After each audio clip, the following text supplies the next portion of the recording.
ನಮ್ಮ ಕರ್ತನಾದ ಯೇಸು ಕ್ರಿಸ್ತನ ನಾಮದಲ್ಲಿ ನಿಮ್ಮನ್ನು ವಂದಿಸ್ತೇನೆ. ಈ ಸಮಯದಲ್ಲಿ ದೇವರ ವಾಕ್ಯವನ್ನು ನಾವು ಕೇಳೋದಕ್ಕಿಂತ ಮುಂಚೆ ಒಂದು ನಿಮಿಷ ನಾವು ತಲೆಬಾಗಿ ಕರ್ತನು ನಮ್ಮೊಡನೆ ಮಾತಾಡಲಿ ಎಂಬುದಾಗಿ ನಾವು ಪ್ರಾರ್ಥನೆ ಮಾಡಿಕೊಳ್ಳೋಣ. ಸ್ವಾಮಿ, ವಾಕ್ಯಗಳನ್ನು ನಾವು ಧ್ಯಾನಿಸುವಾಗ ನಿನ್ನ ವಾಕ್ಯದ ಸತ್ಯಗಳು ನಮ್ಮ ಹೃದಯಗಳಲ್ಲಿ ಇಳಿದು ಬರಲಿ ಎಂಬುದಾಗಿ ನಾವು ಪ್ರಾರ್ಥಿಸ್ತೇವೆ. ವಾಕ್ಯವನ್ನು ಕದ್ದುಕೊಳ್ಳಬೇಕೆಂದು ವಾಕ್ಯ ನುಂಗ್ಬಿಡಬೇಕು ನೋಡುವ ಅಂಧಕಾರ ಶಕ್ತಿಗಳನ್ನು ಬಂಧಿಸ್ತೇವೆ. ದೇವರಾತ್ಮನೇ, ಈ ಸಮಯದಲ್ಲಿ ನಮ್ಮ ಹೃದಯದೊಟ್ಟಿಗೆ ನೀನು ಮಾತಾಡು. ನಿನ್ನ ಕೃಪೆಗಳು ನಮ್ಮೆಲ್ಲ ಸುರಿಸಲ್ಪಡಲಿ. ಪವಿತ್ರಾತ್ಮನೇ ಬಾ ಸ್ವಾಮಿ. ಕರ್ತನೆ, ವಾಕ್ಯದ ಸತ್ಯಗಳು ನಮ್ಮ ಆಳದಲ್ಲಿ ಇಳಿದು ನಮ್ಮ ಒಂದು ಅಸ್ಥಿವಾರ ಗಟ್ಟಿಯಾಗುವಂತೆ, ಅಸ್ಥಿವಾರ ಬಲವಾಗುವಂತೆ ನಾವು ಪ್ರಾರ್ಥಿಸ್ತೇವೆ. ಯೇಸುವಿನ ನಾಮದಲ್ಲಿ ಸ್ತುತಿಸಿ ಪ್ರಾರ್ಥಿಸಿ ಬೇಡಿಕೊಂಡು ಹೊಂದಿದ್ದೇವೆ ಕರ್ತನೆ, ಆಮೇನ್. ಇಲ್ಲಿ ವಾಕ್ಯದ ಒಂದು ಸತ್ಯ ನಾವು ನೋಡುವಾಗ, ಅನೇಕರ ಜೀವನದಲ್ಲಿ ಅವರು ಅನೇಕ ವರ್ಷಗಳಿಂದ ಯೇಸು ಸ್ವಾಮಿ ನಂಬಿದ್ದೇವೆಂಬುದಾಗಿ ಅನೇಕ ವಿಶ್ವಾಸಿಗಳು ಹೇಳುವಾಗ, ಕೆಲವು ಸಾರಿ ಅವರ ಮೇಲೆ ಒಂದು ರೀತಿಯ ಸಂಶಯ ಉಂಟಾಗ್ತದೆ. ಯಾಕಂದರೆ ಅವರ ಜೀವನದಲ್ಲಿ ಪವಿತ್ರಾತ್ಮನ ಫಲಗಳು ಕಂಡುಬರುವುದಿಲ್ಲ ಮತ್ತು ಅವರ ಜೀವನ ನಿಜವಾಗಿ ಪಶ್ಚಾತ್ತಾಪದ ಜೀವನ ಎಂಬಂತೆ ಹೌದೋ ಅಲ್ಲೋ ಎಂಬುದಾಗಿ ನಾವು ಅನೇಕ ಸಾರಿ ಸಂಶಯ ಪಡ್ತೇವೆ. ಇಲ್ಲಿ ನಾವು ಧ್ಯಾನಿಸುವಂಥ ಒಂದು ಸಂಗತಿ, ನಮ್ಮ ಒಂದು ಅಸ್ಥಿವಾರಕ್ಕೆ ನಾವು ತಿರುಗಿ ಬರುವುದು, ನಮ್ಮ ಅಸ್ಥಿವಾರವನ್ನು ಗಟ್ಟಿ ಮಾಡಿಕೊಳ್ಳುವುದು ಎಂಬುದಾಗಿ ನಾವು ನೋಡಿಕೊಳ್ಳೋಣ. ಆ ಅಸ್ಥಿವಾರ ಏನೆಂದರೆ, ನಾವು ಪಶ್ಚಾತ್ತಾಪ ಪಟ್ಟು ದೇವರ ಕಡೆಗೆ ತಿರುಗಿಕೊಳ್ಳುವುದು ಎಂಬುದಾಗಿ. ಆ ಅಸ್ಥಿವಾರವನ್ನಲ್ಲದೆ ನಮಗೆ ಬೇರೆ ಅಸ್ಥಿವಾರ ಇಲ್ಲ. ನಾವು ಯೇಸುವನ್ನು ಹೇಳಿದಂಥ ಅದೇ ಮಾತು, ದೇವರ ರಾಜ್ಯವು ಸಮೀಪಿಸಿತು, ದೇವರ ಕಡೆಗೆ ತಿರುಗಿಕೊಳ್ಳಿರೆಂಬುದಾಗಿ ಆ ಒಂದು ಅಸ್ಥಿವಾರದ ಮೇಲೆ ನಾವು ಕಟ್ಟಿಕೊಂಡು ನಮ್ಮನ್ನು ಬಲಪಡಿಸಿಕೊಳ್ಳೋಣ. ಈ ಸಮಯದಲ್ಲಿ ನಾವು ದೇವರ ವಾಕ್ಯದಿಂದ ಅನೇಕ ವಚನಗಳನ್ನು ನಾವು ನೋಡಲಿಕ್ಕಿದ್ದೇವೆ. ಆ ವಚನಗಳನ್ನು ಮೊದಲನೇದಾಗಿ ಆ ಅಸ್ಥಿವಾರದ ಬಗ್ಗೆ ನಾವು ನೋಡುವಾಗ, ಪಶ್ಚಾತ್ತಾಪಪಟ್ಟು ದೇವರ ಕಡೆಗೆ ತಿರುಗಿಕೊಳ್ಳಿರಿ ಎಂಬುದು ಮೊದಲನೆಯ ಸಂಗತಿ. ಅದರಲ್ಲಿ ಜಕರ್ಯನ ಪ್ರವಾದನೆ ಅದರ ಮೊದಲನೇ ಅಧ್ಯಾಯ ಅದರ 3 ಹಾಗೂ 4ನೇ ವಚನಗಳಲ್ಲಿ ನಾವು ನೋಡ್ತೇವೆ. ಆದ ಕಾರಣ ನೀನು ನಿನ್ನ ಜನರಿಗೆ ಹೀಗೆ ಹೇಳು, ಸೇನಾಧೀಶ್ವರನಾದ ಯೆಹೋವನು ಇಂತಂತಾನೆ, ನನ್ನ ಕಡೆ ಪುನಃ ತಿರುಗಿರಿ. ಇದು ಸೇನಾಧೀಶ್ವರನಾದ ಯೆಹೋವನ ನುಡಿ, ನಾನು ನಿಮ್ಮ ಕಡೆಗೆ ಪುನಃ ತಿರುಗುವೆನು. ಇದು ಸೇನಾಧೀಶ್ವರನಾದ ಯೆಹೋವನ ನುಡಿ, ನಿಮ್ಮ ಪಿತೃಗಳಂತಿರಬೇಡ್ರಿ. ಪೂರ್ವಕಾಲದ ಪ್ರವಾದಿಗಳು ಅವರಿಗೆ, ಸೇನಾಧೀಶ್ವರನಾದ ಯೆಹೋವನು ಇಂತೆನ್ನುತ್ತಾನೆ, ನಿಮ್ಮ ದುರ್ಮಾರ್ಗ ದುಷ್ಕೃತ್ಯಗಳಿಂದ ಹಿಂದಿರುಗಿರಿ ಎಂದು ಸಾರಿದರು. ಅವರು ನನ್ನ ಮಾತನ್ನು ಕಿವಿಗೊಟ್ಟು ಕೇಳಲಿಲ್ಲ. ಇದು ಯೆಹೋವನ ನುಡಿ. ಇಲ್ಲಿ ದೇವರು ಹೇಳ್ತಾನೆಂದರೆ, ಪುನಃ ನನ್ನ ಕಡೆ ತಿರುಗಿಕೊಳ್ಳಿರಿ. ಇದು ವಿಶ್ವಾಸಿಗಳಿಗೆ ಹೇಳುವಂಥ ಮಾತು. ಒಂದು ಸಮಯದಲ್ಲಿ ಅವರು ಕರ್ತನ ಕಡೆ ತಿರುಗಿಕೊಂಡಿದ್ದಾರೆ. ಇಲ್ಲಿ ಕರ್ತನ ಹೇಳೋದಂದರೆ, ಪುನಃ ನನ್ನ ಕಡೆ ತಿರುಗಿಕೊಳ್ಳಿರಿ. ನಾವು ದೇವರನ್ನು ಬಿಟ್ಟು ದೂರ ಹೋಗಿರ್ಬೋದು, ದೇವರನ್ನು ನಮ್ಮ ಜೀವನದಲ್ಲಿ ಅಲಕ್ಷ್ಯ ಮಾಡಿರ್ಬೋದು. ಇಲ್ಲಿ ಕರ್ತನು ಹೇಳುವಂಥ ಸಂಗತಿ, ಪುನಃ ನನ್ನ ಕಡೆಗೆ ತಿರುಗಿರಿ ಎಂಬುದಾಗಿ. ಮಲಾಕಿನ ಪ್ರವಾದನೆಯಲ್ಲಿ ಕೂಡ 3ನೇ ಅಧ್ಯಾಯದಲ್ಲಿ ಅದರ 7ನೇ ವಚನದಲ್ಲಿ ಕೂಡ ಅಲ್ಲಿ ದೇವರು ಹೇಳೋದನ್ನು ನಾವು ನೋಡ್ತೇವೆ. ನಿಮ್ಮ ಪಿತೃಗಳ ಕಾಲದಿಂದಲೂ ನೀವು ನನ್ನ ವಿಧಿಗಳಿಗೆ ಓರಿಯಾದರೆ ಅವುಗಳನ್ನು ಅನುಸರಿಸಲಿಲ್ಲ. ನನ್ನ ಕಡೆಗೆ ಪುನಃ ತಿರುಗಿದರೆ ನಾನು ನಿಮ್ಮ ಕಡೆ ಪುನಃ ತಿರುಗುವೆನು. ಇದು ಸೇನಾಧೀಶ್ವರನಾದ ಯೆಹೋವನ ನುಡಿ. ಇಲ್ಲಿ ಪುನಃ ತಿರುಗಿರಿ. ಇಲ್ಲಿ ಒಂದು ಸಾರಿ ಅವರು ತಿರುಗಿಕೊಂಡವರು, ದೇವರ ಕಡೆಯಲ್ಲಿ ದೇವರ ಹಿಂದೆ ಹೋಗ್ತಾ ಇದ್ದವರು, ಈಗ ಅಲ್ಲಿ ಕರ್ತನ ಹೇಳ್ತಾನೆ, ಪುನಃ ತಿರುಗಿರಿ. ಇಲ್ಲಿ ಮಲಾಕಿನ ಪ್ರವಾದನೆಯಲ್ಲಿ ಅವರು ಕೇಳುವಂಥ ಪ್ರಶ್ನೆ, ಯಾವ ವಿಷಯದಲ್ಲಿ ನಾವು ತಿರುಗೋಣ? ನಾವು ಸರಿಯಾಗಿ ನಡೀತಾ ಇದ್ದೇವೆ, ನಾವು ದೇವರ ವಾಕ್ಯಕ್ಕೆ ಸರಿಯಾಗಿ ಜೀವಿಸ್ತಾ ಇದ್ದೇವೆ ಎಂಬುದಾಗಿ ಅವರು ಹೇಳುವಂಥ ಮಾತು. ಅದು ಒಂದು ರೀತಿಯಿಂದ ದೇವರ ವಿರುದ್ಧವಾಗಿ ಬಂಡೆದ್ದು ಮಾತಾಡುವಂತಹ ಸಂಗತಿ. ಅವರು ದೀನತೆಯಿಂದ ಅದನ್ನು ಕೇಳ್ತಾ ಇಲ್ಲ, ಅವರು ಕುತ್ತಿಗೆ ಸೆಟಿಸಿ ಕೇಳ್ತಾ ಇದ್ದಾರೆ, ಯಾವುದರಿಂದ ನಾವು ತಿರುಗಿಕೊಳ್ಬೇಕು. ಇಲ್ಲಿ ವಿಶ್ವಾಸಿಗಳಿಗೆ ಆತನು ಹೇಳ್ತಾನೆ, ಪುನಃ ನೀವು ತಿರುಗಿರಿ ಎಂಬುದಾಗಿ ಹೇಳೋದನ್ನು ನಾವು ನೋಡುತ್ತೇವೆ. ಯೆಶಾಯನ ಪ್ರವಾದನೆ ಅದರ 31ನೇ ಅಧ್ಯಾಯದಲ್ಲಿ ಕೂಡ ದೇವರು ತಿರುಗಿಕೊಳ್ಳಿರಿ ಎಂಬುದಾಗಿ ಹೇಳುವುದನ್ನು ನಾವು ನೋಡ್ತೇವೆ. ಯೆಶಾಯನ ಪ್ರವಾದನೆ ಅದರ 31ನೇ ಅಧ್ಯಾಯ 6ನೇ ವಚನ, ಇಸ್ರಾಯೇಲರೇ, ನೀವು ಯಾರಿಗೆ ಅಗಾಧ ದ್ರೋಹ ಮಾಡಿದರೋ ಆತನ ಕಡೆಗೆ ತಿರುಗಿಕೊಳ್ಳಿರಿ. ಇಸ್ರಾಯೇಲರೇ, ಯಾರಿಗೆ ನೀವು ದ್ರೋಹ ಮಾಡಿದರೆ, ನಿಮ್ಮ ದೇವರಿಗೆ ವಿರುದ್ಧವಾಗಿ ದ್ರೋಹ ಮಾಡಿದಿರಿ, ನೀವು ಆತನ ಕಡೆಗೆ ತಿರುಗಿಕೊಳ್ಳಿರಿ ಎಂಬುದಾಗಿ ಹೇಳುವುದನ್ನು ನೋಡ್ತೇವೆ. ಯೆರೆಮೀಯನ ಪ್ರವಾದನೆಯಲ್ಲಿ ಕೂಡ ಅದರ 3ನೇ ಅಧ್ಯಾಯ 22ನೇ ವಚನದಲ್ಲಿ ಕೂಡ ದೇವರು ಅಲ್ಲಿ ಹೇಳುವುದನ್ನು ನೋಡ್ತೇವೆ. ಭ್ರಷ್ಟರಾದ ಮಕ್ಕಳೇ, ಹಿಂದಿರುಗಿರಿ, ನಿಮ್ಮ ಭ್ರಷ್ಟತ್ವವನ್ನು ಪರಿಹರಿಸನು ಎಂದು ಯೆಹೋವನು ಅನ್ನುತ್ತಾನೆ. ಅದಕ್ಕೆ ಜನರು, ಇಗೋ ನಿನ್ನ ಬಳಿಗೆ ಬಂದೆವು, ನೀನು ಯೆಹೋವನು ನಮ್ಮ ದೇವರು. ದೇವರು ಕರೀತಾನೆ, ನನ್ನ ಕಡೆಗೆ ತಿರುಗಿರಿ, ಹಿಂದಿರುಗಿರಿ. ಭ್ರಷ್ಟರಾದ ಮಕ್ಕಳೇ, ಭ್ರಷ್ಟರು ಅಂದರೆ ಬ್ಯಾಕ್ಸ್ಲೀಡನ್, ಹಿಂದೆ ಹೋದಂಥ ಜನರು, ದೇವರನ್ನು ಬಿಟ್ಟಿದ್ದು ಅವ್ರು ಕರೀತಾನೆ, ಕಮ್ ಬ್ಯಾಕ್, ತಿರುಗಿ ಬನ್ನಿರಿ, ನಾನು ನಿಮ್ಮ ಭ್ರಷ್ಟತ್ವವನ್ನು ಪರಿಹರಿಸುವೆನು ಎಂಬುದಾಗಿ ಕರ್ತನು ಹೇಳುವುದನ್ನು ನೋಡ್ತೇವೆ. ಇದೇ ಸಂಗತಿಯಲ್ಲಿ ಹೋಶೇಯ 14:4 ಕೂಡ ದೇವರು ಹೇಳ್ತಾನೆ, ನಾನು ನಿನ್ನ ಭ್ರಷ್ಟತ್ವವನ್ನು ಪರಿಹರಿಸ್ತೇನೆ, ಬನ್ನಿರಿ ಎಂಬುದಾಗಿ ಹೇಳುವುದನ್ನು ನೋಡ್ತೇವೆ. ಯೆಶಾಯನ ಪ್ರವಾದನೆ ಅದರ 65ನೇ ಅಧ್ಯಾಯದಲ್ಲಿ ಅದರ ಮೊದಲಿನ ಕೆಲವು ವಚನಗಳು ನಾವು ನೋಡ್ತೇವೆ. ದೇವರು ಎಂಥವರನ್ನು ಕರೀತಾ ಇದ್ದಾನೆ. ವಿಜ್ಞಾಪಿಸಿಕೊಳ್ಳದವರಿಗೂ ಪ್ರಸನ್ನನಾದೆನು, ನನ್ನನ್ನು ಹುಡುಕದವರಿಗೂ ಸಿಕ್ಕಿದೆನು. ನನ್ನ ನಾಮವನ್ನು ಪ್ರಾರ್ಥಿಸಿದ ಜನಾಂಗಕ್ಕೂ ಇಗೋ ನಾನಿದ್ದೇನೆ ಎಂದೆನ್ನುತ್ತಿದ್ದೆನು. ನನ್ನನ್ನು ತೊರೆದು ಮನಸ್ಸು ಬಂದ ಹಾಗೆ ದುರ್ಮಾರ್ಗದಲ್ಲಿ ನಡೆಯುವ ಜನರನ್ನು ನಾನು ದಿನವೆಲ್ಲ ಕೈ ಚಾಚಿ ಕರೆದೆನು. ಮನಸ್ಸು ಬಂದ ಹಾಗೆ ನಡೀತಾ ದುರ್ಮಾರ್ಗ ದುಷ್ಕೃತ್ಯಗಳು ಜೀವಿಸ್ತಾ ಇರುವಂಥ ಜನರನ್ನು ದಿನವೆಲ್ಲ ಕೈ ಚಾಚಿ ಕರೆದೆ ಎಂಬುದಾಗಿ ಇಲ್ಲಿ ಕರ್ತನು ವಿಶ್ವಾಸಿಗಳಿಗೆ ಮಾತಾಡ್ತಾ ಇದ್ದಾನೆ. ಅವರು ಕರ್ತನನ್ನು ಬಿಟ್ಟು ಹಿಂದಿರುಗಿ ಹೋಗಿ ದೇವರನ್ನ ಅಲಕ್ಷ್ಯ ಮಾಡ್ತಾ ಇರುವಾಗಲೂ ದೇವರು ಅವ್ರನ್ನೇ ಕರೀತಾ ಇದ್ದಾನೆ, ದಿನವೆಲ್ಲ ಕೈ ಚಾಚಿ ಅವರನ್ನು ಕರೆದೆ ಎಂಬುದಾಗಿ ಅಲ್ಲಿ ಹೇಳುವುದನ್ನು ನೋಡ್ತೇವೆ. ಯೆರೆಮೀಯ 4:3 ನೋಡ್ತೇವೆ, ನಿಮ್ಮ ಗೆಯ್ಯದ ಭೂಮಿಯನ್ನು ಗೆಯ್ಯಿರಿ ಎಂಬುದಾಗಿ ಹೇಳುವುದನ್ನು ನೋಡ್ತೇವೆ. ಯೆರೆಮೀಯ 4ನೇ ಅಧ್ಯಾಯ ಅದರ 3ನೇ ವಚನ, ಯೆಹೋವನು ಯೆಹೂದದವರಿಗೆ ಯೆರೂಸಲೇಮರಿಗೆ ಹೀಗೆ ಹೇಳುತ್ತಾನೆ, ಗೆಯ್ಯದ ನಿಮ್ಮ ಭೂಮಿಯನ್ನು ಗೆಯ್ಯಿರಿ, ಮುಳ್ಳುಗಳಲ್ಲಿ ಬಿತ್ತ ಬೆಳೆಯಿರಿ. ಯೆಹೂದದವರೇ, ಯೆರೂಸಲೇಮ್ ನಿವಾಸಿಗಳೇ, ನಿಮ್ಮ ಹೃದಯದ ಮುಂದೊಗಲನ್ನು ತೆಗೆದುಹಾಕಿ ಯೆಹೋವನಿಗೆ ಸುನ್ನತಿಯಾಗಿರಿ. ಇಲ್ಲವಾದರೆ ನಿಮ್ಮ ದುಷ್ಕೃತ್ಯಗಳ ನಿಮಿತ್ತ ನನ್ನ ರೋಷವು ಜ್ವಾಲೆ ಅಂತ ಹೊರಟು ಯಾರು ಆರಿಸಲಾರದಷ್ಟು ರಭಸವಾಗಿ ದಗ್ಧಗಿಸುವುದು. ಇಲ್ಲಿ ಆತನ ಕರ್ತನ ಹೇಳ್ತಾನೆ, ನಿಮ್ಮ ಭೂಮಿ ಅದು ಗಟ್ಟಿಯಾಗಿ ಹೋಗುತ್ತೆ, ಹೃದಯ ಅಲ್ಲಿ ಅದನ್ನು ಮೆತ್ತಗೆ ಮಾಡಿಕೊಂಡ್ರೆ, ಅಲ್ಲಿ ಕರ್ತನು ಬಿತ್ತಬೇಕಾದರೆ ಆ ಭೂಮಿ ಗಟ್ಟಿಯಾಗಿದೆ, ಅದನ್ನು ನಿಮ್ಮ ಭೂಮಿಯನ್ನು ಗೈರಿ ಎಂಬುದಾಗಿ ಅಲ್ಲಿ ಹೇಳ್ತಾ ಇರೋದು ನೋಡಿ. ಮತ್ತೊಂದು ಸಂಗತಿ, ಮುಳ್ಳುಗಳಲ್ಲಿ ಬಿತ್ತಬೇಡ್ರಿ, ಮುಳ್ಳುಗಳಲ್ಲಿ ಬಿತ್ತಬೇಡ್ರಿ ಅಂದರೆ ನಮ್ಮ ಹೃದಯವೆಂಬ ಭೂಮಿಯಲ್ಲಿ ಒಳ್ಳೆ ಬೀಜ ಕೆಟ್ಟ ಬೀಜ ಇರಬಾರ್ದು, ಒಳ್ಳೆ ಗಿಡಗಳು ಕೆಟ್ಟ ಗಿಡಗಳು ಇರಬಾರ್ದು. ಅಲ್ಲಿ ಕರ್ತನ ಹೇಳ್ತಾನೆ, ಮುಳ್ಳು ಗಿಡಗಳಲ್ಲಿ ಬಿತ್ತಬೇಡ್ರಿ. ಮತ್ತೊಂದು ಸಂಗತಿ, ನಿಮ್ಮ ಹೃದಯದ ಮುಂದೊಗಲನ್ನು ತೆಗೆದು ಹಾಕಿ ಯೆಹೋವನಿಗಾಗಿ ಸುನ್ನತಿಯಾಗಿರಿ. ಇದು ಪಶ್ಚಾತ್ತಾಪ ಪಡ್ರಿ ಎಂಬುದಾಗಿ ಹೇಳುವಂಥ ಸಂಗತಿ. ಇಲ್ಲವಾದರೆ ಇಲ್ಲಿ ದೇವರು ಹೇಳುವಂಥ ಮಾತು, ಒಂದು ವೇಳೆ ನೀವು ಅದನ್ನು ನಾನು ಪಶ್ಚಾತ್ತಾಪ ಪಡುವುದಿಲ್ಲ, ನಾನು ಕೆಟ್ಟ ದಾರಿಯನ್ನು ಬಿಟ್ಟು ದೇವರ ಕಡೆಗೆ ತಿರುಗಿಕೊಳ್ಳುವುದಿಲ್ಲವ ಅಂದರೆ ಅಲ್ಲಿ ಹೇಳ್ತಾನೆ, ನಿಮ್ಮ ದುಷ್ಕೃತ್ಯಗಳ ನಿಮಿತ್ತ ನನ್ನ ರೋಷವು ಜ್ವಾಲೆ ಅಂತ ಹೊರಟು ಯಾರೂ ಆರಿಸಲಾರದಷ್ಟು ರಭಸವಾಗಿ ಧಗಧಗಿಸುವುದು. ಇಲ್ಲಿ ಕರ್ತನು ಹೇಳ್ತಾ ಇರೋದನ್ನು ನೋಡ್ತೇವೆ, ನೀವು ಪಶ್ಚಾತ್ತಾಪ ಪಡದೆ ಹೋದರೆ ನನ್ನ ರೋಷ ನಿಮ್ಮ ಮೇಲೆ ಬೀಳ್ತದೆ ಎಂಬುದಾಗಿ ಹೇಳ್ತಾ ಇರೋದು ನೋಡ್ತೇವೆ. ಯೆಶಾಯ 1:18 ಕೂಡ ಅದೇ ರೀತಿಯಾಗಿ ದೇವರು ಬಹಳ ಸುಂದರವಾಗಿಯೂ ಮತ್ತು ಕಠಿಣವಾಗಿಯೂ ಮಾತಾಡುವುದನ್ನು ನೋಡ್ತೇವೆ. ಯೆಶಾಯ 1:18-20 ವಚನ ಓದ್ತೇನೆ.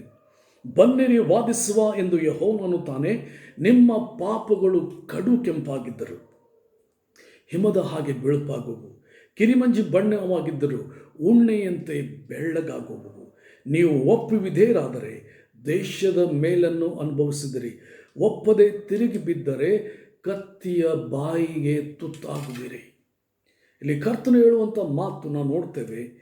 ನಾವು ಇಲ್ಲಿ ಕರ್ತನ ಕಡೆಗೆ ತಿರುಗಿಕೊಳ್ಳದೆ ಹೋದರೆ, ಇಲ್ಲಿ ಕರ್ತನ ಹೇಳ್ತಾನೆ, ಬನ್ನಿರಿ ವಾದಿಸುವ, ನಿಮ್ಮ ಪಾಪಗಳು ಕಡು ಕೆಂಪಾಗಿದ್ದರು ಅವು ಹಿಮದ ಹಾಗೆ ಬೆಳ್ಳಗಾಗುವು, ಕಿರಿಮಂಜಿ ಬಣ್ಣವಾಗಿದ್ದರು ಉಣ್ಣೆಯಂತೆ ಬೆಳ್ಳಗಾಗುವು. ಅಲ್ಲಿ ವಾಗ್ದಾನ ಕೊಟ್ಟು ಕರಿತಾನೆ, ಬನ್ನಿರಿ ನಾನೇನು ಸ್ವಚ್ಛ ಮಾಡ್ತೇನೆ, ಬನ್ನಿರಿ ನಿಮ್ಮನ್ನು ಶುದ್ಧ ಮಾಡ್ತೇನೆ, ಬನ್ನಿರಿ ನಿಮ್ಮನ್ನು ಪರಿಶುದ್ಧ ಮಾಡ್ತೇನೆ. ಆದರೆ ನೀವು ಒಪ್ಪದೆ ಹೋದರೆ ಇಲ್ಲಿ ಕರ್ತನ ಹೇಳ್ತಾನೆ, ಕತ್ತಿಯ ಬಾಯಿಗೆ ತುತ್ತಾಗುವಿರಿ.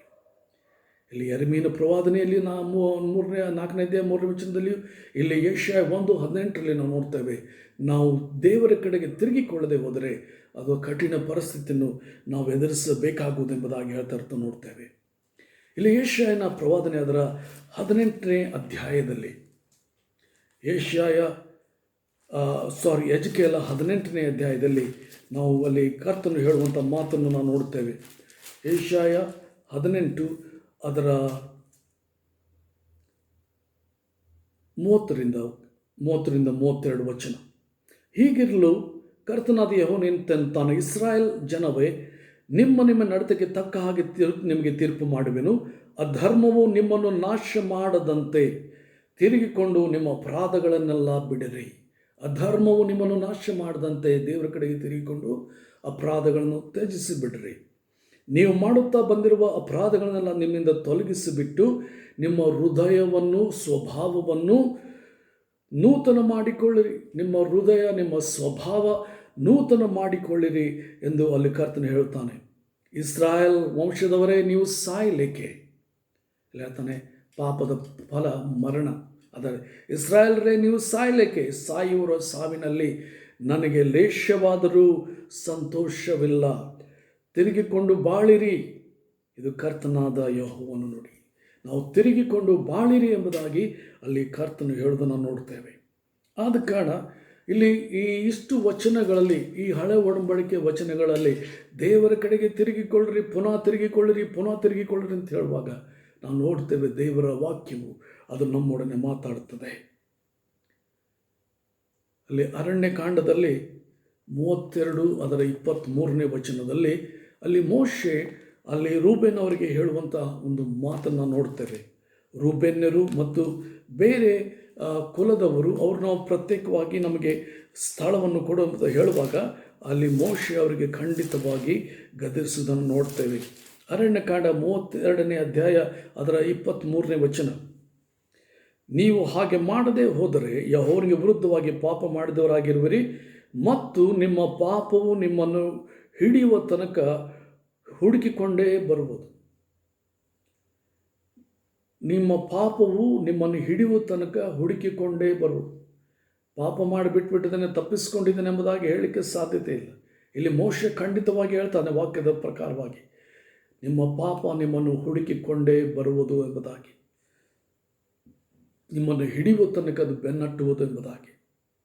ಇಲ್ಲಿ ಬಹಳ ಎಚ್ಚರಿಕೆಯಿಂದ ನಮ್ಮನ್ನು ಕಾದುಕೊಳ್ಳುವಂಥ ಸಂಗತಿಯಲ್ಲಿದ್ದೇವೆ. ಪಾಪ ಮಾಡಿಬಿಟ್ಟಿದ್ದೇನೆ ಎಂಬ ಕೇರ್ಲೆಸ್ ಆಗಿ ನಾವು ಒಂದು ಏನೋ ಚಲ್ತಾ ಹೇ ನಡೀತದೆ ಎಂಬುದಾಗಿ ಅಂದುಕೊಳ್ಳುವಂಥ ಭಾವನೆ ಬೇಡ. ಇಲ್ಲ ನೋಡ್ತೇವೆ, ಪಾಪ ಅದು ಹಾವಿನಂತೆ ಕಚ್ಚುತ್ತದೆ, ಅದು ವಿಷಕಾರಿಯಾಗಿದೆ, ಅದು ನಾಶಕರವಾಗಿದೆ. ನಾನು ವಿಶ್ವಾಸಿ, ನಾನು ಹೇಗಾದರೂ ತಿರುಗಿ ಪಶ್ಚಾತ್ತಾಪ ಪಡ್ತೀನಿ, ನಾನು ತಪ್ಪಿಸಿಕೊಳ್ತೇನೆ ಎಂಬುದಾಗಿ ಭಾವಿಸುವುದು ಬೇಡ. ನಾವು ತಿರುಗಿಕೊಂಡು ನಾವು ಅಲ್ಲಿ ಮುಂದೆ ಹೋಗುವ. ಅಲ್ಲಿ ದೇವರು ಆದಿಕಾಂಡದಲ್ಲಿ ಅಲ್ಲಿ ಕಾಯಿನನಿಗೆ ಎಚ್ಚರಿಕೆ ಕೊಡೋದನ್ನು ನೋಡ್ತೇವೆ. ಆದಿಕಾಂಡ 4ನೇ ಅಧ್ಯಾಯದಲ್ಲಿ ಕಾಯಿನನಿಗೆ ದೇವರು ಮಾತಾಡೋದನ್ನು ನೋಡ್ತೇವೆ. 6ನೇ ವಚನ. ಆಗ ಯೆಹೋವನು ಅವನಿಗೆ, ಯಾಕೆ ಕೋಪಿಸಿಕೊಂಡಿ, ನಿನ್ನ ತಲೆ ಯಾಕೆ ಬೋಗಿತಿ? 7ನೇ ವಚನ. ಒಳ್ಳೆ ಕೆಲಸ ಮಾಡಿದರೆ ನಿನ್ನ ತಲೆ ಎತ್ತಲ್ಪಡುವುದಲ್ಲವೇ? ಅದಲ್ಲದಿದ್ದರೆ ಪಾಪವು ನಿನ್ನನ್ನು ಹಿಡಿಯಬೇಕೆಂದು ಬಾಗಿಲಲ್ಲಿ ಹೊಂಚಿಕೊಂಡಿರುವುದು. ಇಲ್ಲಿ ಕರ್ತನು ಕಾಯಿನನಿಗೆ ಮೊದಲೇ ಎಚ್ಚರಿಕೆ ಕೊಡ್ತಾ ಇದ್ದಾನೆ. ಆತನು ಹೋಗಿ ತಮ್ಮನನ್ನು ಕೊಲೆ ಮಾಡೋದಕ್ಕಿಂತ ಮುಂಚೆ ದೇವರು ಹೇಳ್ತಾ ಇದ್ದಾನೆ, ಪಾಪವು ಅಲ್ಲಿ ಕಾಯ್ತಾ ಇದೆ, ನೀನು ಅದನ್ನು ವಶ ಮಾಡಿಕೊಳ್ಳಬೇಕು ಎಂದು ಹೇಳಿದನು. ನೀನು ಅದಕ್ಕೆ ಒಳಗಾಗುವುದಲ್ಲ, ಅದನ್ನು ನಿನ್ನ ಹತೋಟಿಯಲ್ಲಿ ತೆಗೆದುಕೋ ಎಂಬುದಾಗಿ ದೇವರು ಅವನಿಗೆ ಎಚ್ಚರಿಕೆ ಕೊಡುವುದನ್ನು ನೋಡ್ತೇವೆ. ಆದರೆ ಅದನ್ನು ಕರ್ತನ ಮಾತನ್ನು ಕೇಳದೆ ಸಿಟ್ಟಿನಲ್ಲಿ ತಮ್ಮನನ್ನು ಕೊಂದನು ಎಂಬುದಾಗಿ ನಾವು ನೋಡ್ತೇವೆ. ಯೆಶಾಯ ಅದರ 30ನೇ ಅಧ್ಯಾಯ ಅದರ 13ನೇ ವಚನದಲ್ಲಿ ಬಹಳ ಒಂದು ಅಮೂಲ್ಯವಾದ ವಾಕ್ಯ ನಾವು ನೋಡ್ತೇವೆ. ಬಹಳ ಎಚ್ಚರಿಕೆ ಕೊಡುವಂಥ ವಾಕ್ಯ. ಯೆಶಾಯ 30:13. ಯೆಶಾಯ 30:13. ಅವುಗಳನ್ನು ಆಧಾರ ಮಾಡಿಕೊಂಡಿದ್ದರಿಂದ ಎತ್ತರವಾದ ಗೋಡೆಯ ಒಂದು ಭಾಗವು ಬಗ್ಗುತ್ತಾ ತಟ್ಟನೆ ಕ್ಷಣ ಮಾತ್ರದಲ್ಲಿ ಕವಚಿಕೊಳ್ಳುವ ಹಾಗೆ ನಿಮ್ಮ ಅಪರಾಧವು ನಿಮಗೆ ಅಪಾಯಕಾರಿಯಾಗುವುದು. ಒಂದು ಬೀಳುವಂಥ ಗೋಡೆ ಸಾವಕಾಶವಾಗಿ ಒಮ್ಮೆಲೆ ಬಿದ್ದು ಜನನು ಬೀಳುವುದಾದರೆ ಆ ವ್ಯಕ್ತಿ ಮರಣ ಹೊಂದ್ತಾನೆ. ಇಲ್ಲಿ ಆತನು ಹೇಳ್ತಾನೆ, ಪಾಪ ಕೂಡ ಅದೇ ರೀತಿಯಾಗಿ ನಿಮ್ಮ ಪಾಪ ಒಮ್ಮೆಲೆ ನಿಮಗೆ ಅಪಾಯಕಾರಿಯಾಗಿ ಸಂಭವಿಸುವುದು. ಅಪಾಯ. ನಾವು ಕರ್ತನನ್ನು ಬಿಟ್ಟರೆ, ನಾವು ಕರ್ತನ ಕಡೆಗೆ ತಿರುಗಿಕೊಳ್ಳದೆ ನಾವು ಪ್ರತ್ಯೇಕವಾಗಿ ನಾನು ಹೋಗ್ತೇನೆ, ನನ್ನ ಮನಸ್ಸು ಬಂದಾಗಿ ಜೀವಿಸ್ತೇನೆ ಎಂಬುದಾಗಿ ಹೇಳುವುದಾಗಿದ್ದರೆ, ಅಲ್ಲಿ ಕರ್ತನ ಹೇಳ್ತಾನೆ ಅಂತ, ನಮ್ಮ ಮನಸ್ಸು ಬಂದಾಗಿ ನಡೆಯುವ ಜನರನ್ನು ದಿನವೆಲ್ಲ ಕೈಚಾಚಿ ಕರೆದೆ ಎಂಬುದಾಗಿ ಯೆಶಾಯ 55:2 ಆತನು ಹೇಳೋದು ನಾವು ನೋಡ್ತೇವೆ. ಇಲ್ಲಿ ದೇವರ ಮಗುವೆ, ಗಂಭೀರತೆಯಿಂದಲೂ ದೇವರು ಮಾತಾಡುವಂಥ ಆ ಧ್ವನಿಯನ್ನು ಕೇಳಿಸಿಕೊ, ತಿರುಗಿಕೋ, ಗುಪ್ತ ಪಾಪಗಳನ್ನು ಬಿಡು, ತಪ್ಪಾದ ಆಲೋಚನೆಗಳನ್ನು ಬಿಡು. ಇಲ್ಲಿ ಕರ್ತನ ಹೇಳ್ತಾನೆ, ತಿರುಗಿಕೋ. ಇದು ವಿಶ್ವಾಸಿಗಳಿಗೆ, ಆತನು ಅನೇಕ ವರ್ಷಗಳಿಂದ ವಿಶ್ವಾಸಿಗಳಾಗಿ ಒಂದು ಕ್ಯಾಶುವಲ್ ಆಗಿ ಯಾವುದೇ ಒಂದು ಪಶ್ಚಾತ್ತಾಪದ ಜೀವನ ಇಲ್ಲದೆ ಮನಸ್ಸು ಬಂದ ಹಾಗೆ ಜೀವಿಸುವಂಥ ವಿಶ್ವಾಸಿಗಳಿಗೆ, ಕೆಲವೊಂದು ಪ್ರಸಂಗಿಗಳಿಗೂ ಕೂಡ ಅದೇ ರೀತಿಯಾಗಿ ಕರ್ತನ ಹೇಳ್ತಾ ಇದ್ದಾನೆ, ತಿರುಗಿಕೋ, ಇಲ್ಲವಾದರೆ ನಿನ್ನ ಪಾಪ ನಿನಗೆ ಅಪಾಯಕಾರಿಯಾಗಿ ಸಂಭವಿಸುವುದು ಎಂಬುದಾಗಿ ಅಲ್ಲಿ ಹೇಳ್ತಾ ಇರೋದನ್ನು ನೋಡ್ತೇವೆ. ನಿಮ್ಮ ಅಪರಾಧವು ನಿಮಗೆ ಅಪಾಯಕರವಾಗುವುದು. ಎಂಥ ಒಂದು ಎಚ್ಚರಿಕೆ! ನಿಮ್ಮ ಪಾಪಗಳು ಕಡು ಕೆಂಪಾಗಿದ್ದರೂ ಅವು ಹಿಮದ ಹಾಗೆ ಬೆಳುಪಾಗುವು, ಕಿರಿಮಂಜು ಬಣ್ಣವಾಗಿದ್ದರೂ ಉಣ್ಣೆಯಂತೆ ಬೆಳ್ಳಗಾಗುವುದು. ನೀವು ತಿರುಗಿಕೊಳ್ಳದೇ ಹೋದರೆ ಕತ್ತಿಯ ಬಾಯಿಗೆ ತುತ್ತಾಗುವಿರಿ ಎಂಬುದಾಗಿ ಕರ್ತನಲ್ಲಿ ಎಚ್ಚರಿಸುವುದನ್ನು ನೋಡ್ತೇವೆ. ತಿರುಗಿಕೊಂಡು ಬಾಳಿರಿ ಎಂಬುದಾಗಿ ಎಜ್ಕೇಲನ ಪ್ರವಾದನೆ 18ನೇ ವಚನದಲ್ಲಿ ನಾವು ನೋಡ್ತೇವೆ.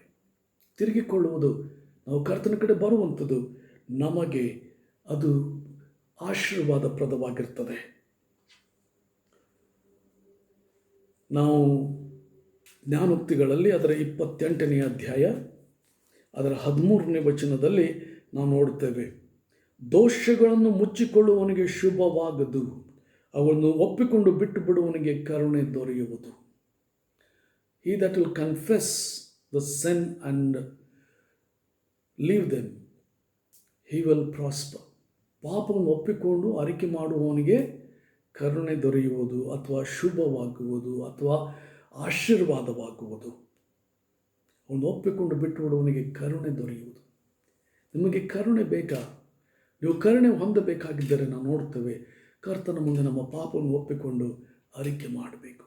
32ನೇ ಕೀರ್ತನೆಯಲ್ಲಿ ಅಲ್ಲಿ ದಾವೀದನು ತನ್ನ ಪಾಪಗಳನ್ನು ಅರಿಕೆ ಮಾಡ್ತಾ ಇದ್ದಾನೆ. 32ನೇ ಕೀರ್ತನೆ ಹಾಗೂ 51ನೇ ಕೀರ್ತನೆಗಳಲ್ಲಿ ಅದರ 3ನೇ ವಚನ, 3ರಿಂದ 5 ವಚನ, ನಾನು ನನ್ನ ಪಾಪವನ್ನು ಅರಿಕೆ ಮಾಡದೇ ಇದ್ದಾಗ ದಿನವೆಲ್ಲ ನೆರಳುವುದರಿಂದ ನನ್ನ ಎಲುಬುಗಳು ಸವೆದು ಹೋಗುತ್ತಿದ್ದವು. ಹಗಲಿರುಳು ನಿನ್ನ ಶಿಕ್ಷಾಹಸ್ತವು ನನ್ನ ಮೇಲೆ ಭಾರವಾಗಿತ್ತು. ಬೇಸಿಗೆಯ ನೀರಿನಂತೆ ನನ್ನ ಶರೀರದ ಸಾರವೆಲ್ಲ ಬತ್ತಿ ಹೋಯಿತು. ಸೆಲಾ. ಹೀಗಿರುವಲ್ಲಿ ಯೆಹೋವನ ಸನ್ನಿಧಿಯಲ್ಲಿ ನನ್ನ ದ್ರೋಹವನ್ನು ಒಪ್ಪಿಕೊಳ್ಳುವೆನು ಅಂದುಕೊಂಡು ನನ್ನ ಪಾಪವನ್ನು ಮರೆ ಮಾಡದೆ ನನ್ನ ದೋಷವನ್ನು ನಿನಗೆ ತಿಳಿಸಿದೆನು. ನೀನು ನನ್ನ ಅಪರಾಧ ಪಾಪಗಳನ್ನು ಕ್ಷಮಿಸಿಬಿಟ್ಟಿ. ನೀನು ನನ್ನ ಅಪರಾಧ ಪಾಪಗಳನ್ನು ಕ್ಷಮಿಸಿಬಿಟ್ಟಿ. ಇಲ್ಲಿ ಎಂಥ ಒಳ್ಳೆಯ ದೇವರ ಕಡೆಗೆ ಹೇಳ್ತಾ ಇದ್ದಾನೆ. ಆತನು ಮಾಡಿದಂಥ ತಪ್ಪು ವ್ಯಭಿಚಾರ ಮತ್ತು ಕೊಲೆ, ಅದು ಸಾಧಾರಣ ವ್ಯಕ್ತಿಯ ಕೊಲೆ ಅಲ್ಲ, ಅದು ನೀತಿವಂತನಾದ ಒಬ್ಬ ವ್ಯಕ್ತಿಯ ಕೊಲೆ. ಅಲ್ಲಿ ಕರ್ತನ ಮುಂದೆ ಹೇಳ್ತಾನೆ, ದೇವರೇ, ನನ್ನ ಪಾಪವನ್ನು ಮುಚ್ಚಿಟ್ಟುಕೊಂಡಿದ್ದಾಗ ನಿನ್ನ ಶಿಕ್ಷಾ ಹಸ್ತವು ನಮ್ಮ ಮೇಲೆ ಭಾರವಾಗಿತ್ತು. ಅದಕ್ಕೆ ನಿನ್ನ ಸನ್ನಿಧಿಯಲ್ಲಿ ನನ್ನ ಪಾಪವನ್ನು ಒಪ್ಪಿಕೊಳ್ಳುವೆನೆಂದು ನನ್ನ ಪಾಪನು ಮರೆಮಾರಚೆ ದೋಷವನ್ನೆಲ್ಲ ನಿನಗೆ ತಿಳಿಸಿದೆನು. ನೀನು ನನ್ನ ಅಪರಾಧ ಪಾಪಗಳನ್ನು ಪರಿಹರಿಸಿಬಿಟ್ಟಿ. ಎಂಥ ಒಳ್ಳೆ ದೇವರು. 51ನೇ ಕೀರ್ತನೆಯಲ್ಲಿ ಕೂಡ ಅದನ್ನೇ ಹೇಳ್ತಾನೆ. 51 ಅದರ 3-4 ವಚನಗಳು, ನಾನು ದ್ರೋಹಿ ಎಂದು ನಾನೇ ಒಪ್ಪಿಕೊಂಡಿದ್ದೇನೆ. ನನ್ನ ಪಾಪವು ಯಾವಾಗಲೂ ನನ್ನ ಮುಂದೆ ಇದೆ. ಕೇವಲ ನಿನಗೆ ತಪ್ಪು ಮಾಡಿದ್ದೇನೆ. ನಿನ್ನ ದೃಷ್ಟಿಗೆ ಕೆಟ್ಟದ್ದಾಗಿರುವುದನ್ನೇ ಮಾಡಿದ್ದೇನೆ. ನಿನ್ನ ನಿರ್ಣಯ ನ್ಯಾಯವಾಗಿಯೂ ನಿನ್ನ ಒಂದು ತೀರ್ಪು ನಿಷ್ಕಳಂಕವಾಗಿಯೂ ಇರುತ್ತದಲ್ಲ.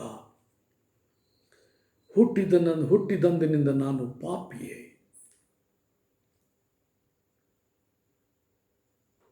ಮಾತೃಗರ್ಭವನ್ನು ಹೊಂದಿದ್ದರಿಂದ ದ್ರೋಹಿಯೇ. ಇಲ್ಲಿ ತನ್ನ ಪಾಪವನ್ನು ಅರಿಕೆ ಮಾಡ್ತಾ ಇದ್ದಾನೆ. ದೇವರೇ ಕ್ಷಮಿಸು, ನನ್ನನ್ನು ನಡೆಸು ಎಂಬುದಾಗಿ.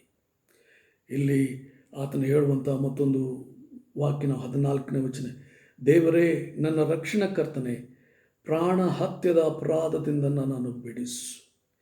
ಆಗ ನನ್ನ ನಾಲಿಗೆ ಉತ್ಸಾಹದಿಂದ ಸತ್ಯ ಸಂದತಿಯನ್ನು ಕೊಂಡಾಡು. ದೇವರೇ, ನಾನು ಕೊಲೆ ಮಾಡಿದ್ದೇನೆ, ದೇವರೇ ಅಪರಾಧ ಮಾಡಿದ್ದೇನೆ, ನಾನು ವ್ಯಭಿಚಾರ ಮಾಡಿದ್ದೇನೆ, ನನ್ನನ್ನು ಕ್ಷಮಿಸು ಎಂಬುದಾಗಿ ಕೂಗಿಕೊಳ್ತಾ ಇದ್ದಾನೆ. ಆತನು ಮನಸ್ಸಿನಲ್ಲಿ ಮಾತ್ರ ಪಾಪ ಮಾಡಲಿಲ್ಲ, ಆತನು ದೇಹದಲ್ಲಿಯೂ ಪಾಪ ಮಾಡಿದ. ಅದನ್ನು ಮುಚ್ಚುವುದಕ್ಕಾಗಿ ನೀತಿವಂತನಾದ ಊರಿಯನನ್ನು ಕೊಲೆ ಮಾಡಿಸಿದ. ಇಲ್ಲಿ ಆ ಪಾಪವನ್ನು ಒಪ್ಪಿಕೊಳ್ಳುವಾಗ ದೇವರು ಹೇಳ್ತಾನೆ, ನಾನು ನಿನ್ನನ್ನು ಕ್ಷಮಿಸಿದ್ದೇನೆ, ನಾನು ನಿನ್ನನ್ನು ಕ್ಷಮಿಸಿದ್ದೇನೆ ಎಂಬುದಾಗಿ ಅಲ್ಲಿ ಹೇಳುವುದನ್ನು ನೋಡ್ತೇವೆ.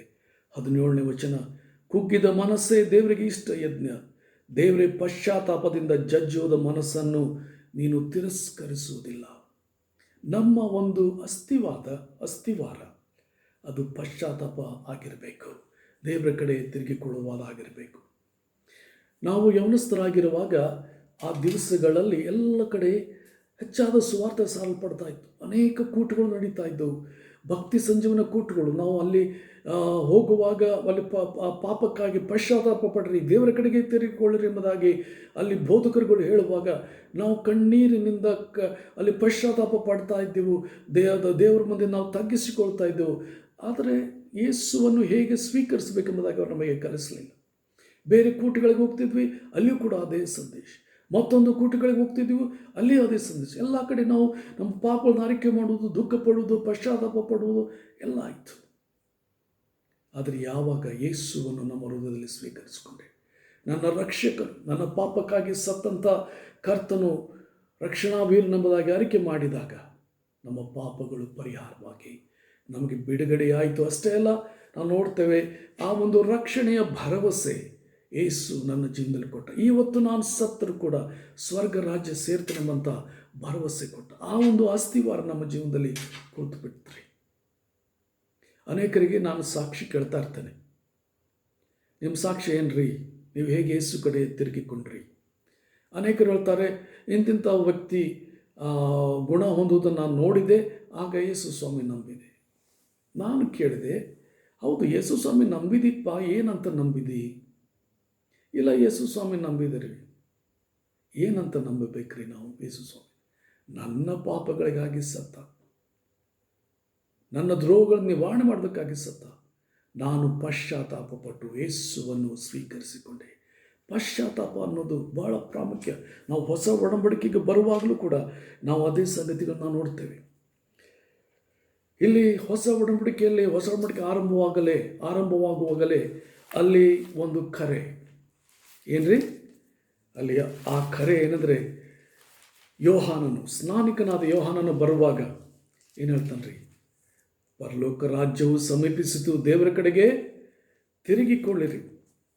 ಮತ್ತಾಯನು ಬರೆದ ಸುವಾರ್ತೆ 3ನೇ ಅಧ್ಯಾಯ 1ನೇ ವಚನ, ಆ ದಿನಗಳಲ್ಲಿ ಸ್ನಾನಿಕನಾದ ಯೋಹಾನನು ಪರಲೋಕ ರಾಜ್ಯವು ಸಮೀಪಿಸಿತು, ದೇವರ ಕಡೆಗೆ ತಿರುಗಿಕೊಳ್ಳಿರಿ ಎಂದು ಯೂದಾಯದ ಅಡವಿಯಲ್ಲಿ ಸಾರಿ ಹೇಳುತ್ತಾ ಬಂದನು. ಮತ್ತು 7ನೇ ವಚನ, ಆದರೆ ಪರಿಸಾಯರಲ್ಲಿಯೂ ಸದ್ದುಕಾಯರಲ್ಲಿಯೂ ಅನೇಕರು ತನ್ನಿಂದ ಸ್ನಾನ ಮಾಡಿಸಿಕೊಳ್ಳೋದಕ್ಕೆ ಬರುವುದನ್ನು ಕೊಂಡವರಿಗೆ, ಎಲ್ಲ ಈ ಸರ್ಪ ಜಾತಿಯವರೇ, ಮುಂದೆ ಬರುವ ದೈವ ಕೋಪದಿಂದ ತಪ್ಪಿಸಿಕೊಳ್ಳೋದಕ್ಕೆ ನಿಮಗೆ ಉಪದೇಶ ಮಾಡಿದವರಾರು? ನಿಮ್ಮ ಮನಸ್ಸು ದೇವರ ಕಡೆಗೆ ತಿರುಗಿತೆಂಬುದನ್ನು ತಕ್ಕ ಫಲದಿಂದ ತೋರಿಸಿರಿ. ನಿಮ್ಮ ಮನಸ್ಸು ದೇವರ ಕಡೆ ತಿರುಗಿತೆ ಎಂಬುದಾಗಿ ತಕ್ಕ ಫಲದಿಂದ ತೋರಿಸಿರಿ. ಪಶ್ಚಾತ್ತಾಪದ ಫಲಗಳು ನಿಮ್ಮಲ್ಲಿ ಕಂಡು ಬರಲಿ ಎಂಬುದಾಗಿ ಅಲ್ಲಿ ಸ್ನಾನಿಕನಾದ ಯೋಹಾನನು ಹೇಳುವುದನ್ನು ನೋಡ್ತೇವೆ. ಅದೇ ಸಂಗತಿ ನಾವು ನೋಡ್ತೇವೆ ಮಾರ್ಕ 1:4 ಕೂಡ ಅದೇ ಹೇಳ್ತಾನೆ, ಪರಲೋಕ ರಾಜ್ಯವು ಸಮೀಪಿಸಿತು, ದೇವರ ಕಡೆಗೆ ತಿರುಗಿಕೊಳ್ಳಿರಿ. ಮತ್ತು ಲೂಕ 3:7 ಕೂಡ ಅದನ್ನೇ ಹೇಳ್ತಾನೆ. ಅಲ್ಲಿ ಸ್ನಾನಿಕನಾದ ಯೋಹಾನನು ಹೀಗಿರಲಾಗ್ತಾನಂತ, ಸ್ನಾನ ಮಾಡಿಸಿಕೊಂಡು ಬರುವ ಹೊರಟ ಜನರ ಗುಂಪುಗಳಿಗೆ, ಎಲೈ ಸರ್ಪ ಜಾತಿಯವರು, ಮುಂದೆ ಕಾಣಬರುವ ದೈವ ಕೋಪದಿಂದ ತಪ್ಪಿಸಿಕೊಳ್ಳೋದಕ್ಕೆ ನಿಮಗೆ ಉಪದೇಶ ಮಾಡಿದವರಾರು? ಹಾಗಾದರೆ ನಿಮ್ಮ ಮನಸ್ಸು ದೇವರ ಕಡೆಗೆ ತಿರುಗಿತೆಂಬುದನ್ನು ತಕ್ಕ ಫಲಗಳಿಂದ ತೋರಿಸಿರಿ. ಅಬ್ರಾಹ್ಮನು ನಮ್ಮ ಮೂಲ ಪುರುಷನಲ್ಲವೇ ಅಂತ ಅಂದ್ಕೊಳಕ್ಕೆ ಹೋಗ್ಬೇಡ್ರಿ. ನಮ್ಮ ಹಿರಿಯರು ಒಳ್ಳೆಯವರು, ನಮ್ಮ ತಂದೆ ತಾಯಿ ಒಳ್ಳೆಯವರು, ನಾನು ಕೂಡ ಸ್ವರ್ಗಕ್ಕೆ ಹೋಗ್ತೇನೆ ಎಂಬುದಾಗಿ ಹೇಳುವುದು ಬೇಡ. ನಾನು ಕೂಡ ಹಾಗೆ ಭಾವಿಸಿದ್ದೆ. ನಾನು ಕ್ರೈಸ್ತ ಕುಟುಂಬದಲ್ಲಿ ಹುಟ್ಟಿರುವುದರಿಂದ, ನನ್ನ ಕ್ರೈಸ್ತ ತಂದೆ ತಾಯಿಗಳು ಭಕ್ತಿವಂತರಾಗಿರುವುದರಿಂದ ನಾನು ಕೂಡ ಸ್ವರ್ಗರಾಜ್ಯ ಸೇರಿಬಿಡ್ತೇನೆ ಎಂಬುದಾಗಿ ಇಲ್ಲ. ಪ್ರತಿಯೊಬ್ಬ ವ್ಯಕ್ತಿ ತನ್ನ ವೈಯಕ್ತಿಕ ನಿರ್ಧಾರ ಮಾಡಬೇಕು. ನಾನು ಪಾಪಕ್ಕಾಗಿ ಪಶ್ಚಾತ್ತಾಪ ಪಡ್ತೇನೆ, ಯೇಸುವನ್ನು ನನ್ನ ಜೀವನದಲ್ಲಿ, ನನ್ನ ಹೃದಯದಲ್ಲಿ ನಾನು ಸ್ವೀಕರಿಸಿಕೊಳ್ತೇನೆ ಎಂಬುದಾಗಿ ವೈಯಕ್ತಿಕವಾದ ನಿರ್ಧಾರ ಮಾಡುವಾಗ ಮಾತ್ರ ಬದಲಾವಣೆ ಉಂಟಾಗ್ತದೆ. ಅದು ನಮ್ಮ ಅಸ್ತಿವಾರ. ಕೆಲವ್ರಿಗೆ ನಾವು ನಿನ್ನ ಸಾಕ್ಷಿ ಏನಪ್ಪ ಅಂತ ಕೇಳಿದ್ರೆ, ನನಗೆ ಅಭ್ಯಾಸದಲ್ಲಿ ಜ್ಞಾನ ವಿವೇಕ ಇರಲಿಲ್ಲ, ಪ್ರಾರ್ಥನೆ ಮಾಡಿದ ಜ್ಞಾನ ವಿವೇಕ ಕೊಟ್ಟ. ಯೇಸು ಸ್ವಾಮಿ ಯಾವಾಗ ಬಂದಾರಿ ನಿಮ್ಮ ಹೃದಯದಲ್ಲಿ ಅದನ್ನೇ ಹೇಳ್ರಿ. ಹೌದು, ಅದ್ಭುತ ಮಾಡಿದ. ನಿನ್ನ ಪ್ರಾರ್ಥನೆ ಕರ್ತನ ಕೇಳ್ತಾನೆ. ನಿನ್ನ ದುಃಖ ಆತನ ಬಲ್ಲ, ನಿನ್ನ ಸಮಸ್ಯೆ ಆತನ ಬಲ್ಲ. ಕರುಣೆಯಿಂದ ಕೃಪೆಯಿಂದ ನಿನ್ನ ಪ್ರಾರ್ಥನೆಗೆ ಉತ್ತರ ಕೊಡ್ತಾನೆ. ನೀನು ಯೇಸು ದೇವರಂತ ನಂಬಿದಿ ನಿಜ. ನಿನ್ನ ಪಾಪಕ್ಕಾಗಿ ಆತನು ಸತ್ತಿದ್ದಾನೆಂಬುದಾಗಿ ನಂಬ್ತೀಯ? ನಿನ್ನ ಪಾಪ ಆತನನ್ನು ಶಿಲುಬೆಗೆ ಏರಿಸಿದೆಂಬುದಾಗಿ ನೀನು ನಂಬ್ತೀಯ? ಇಲ್ಲದೆ ಹೋದರೆ ನಾವು ನೋಡ್ತೇವೆ, ಆತನನ್ನು ನಮ್ಮ ಸ್ವಂತ ರಕ್ಷಕನನ್ನಾಗಿ ನಾವು ಸ್ವೀಕರಿಸಿಕೊಳ್ಳದೆ ಹೋದರೆ ನಾವು ನೋಡ್ತೇವೆ ಭಯಂಕರವಾದ ಪರಿಸ್ಥಿತಿಗೆ ನಾವು ತಳ್ಳಲ್ಪಡ್ತೇವೆ.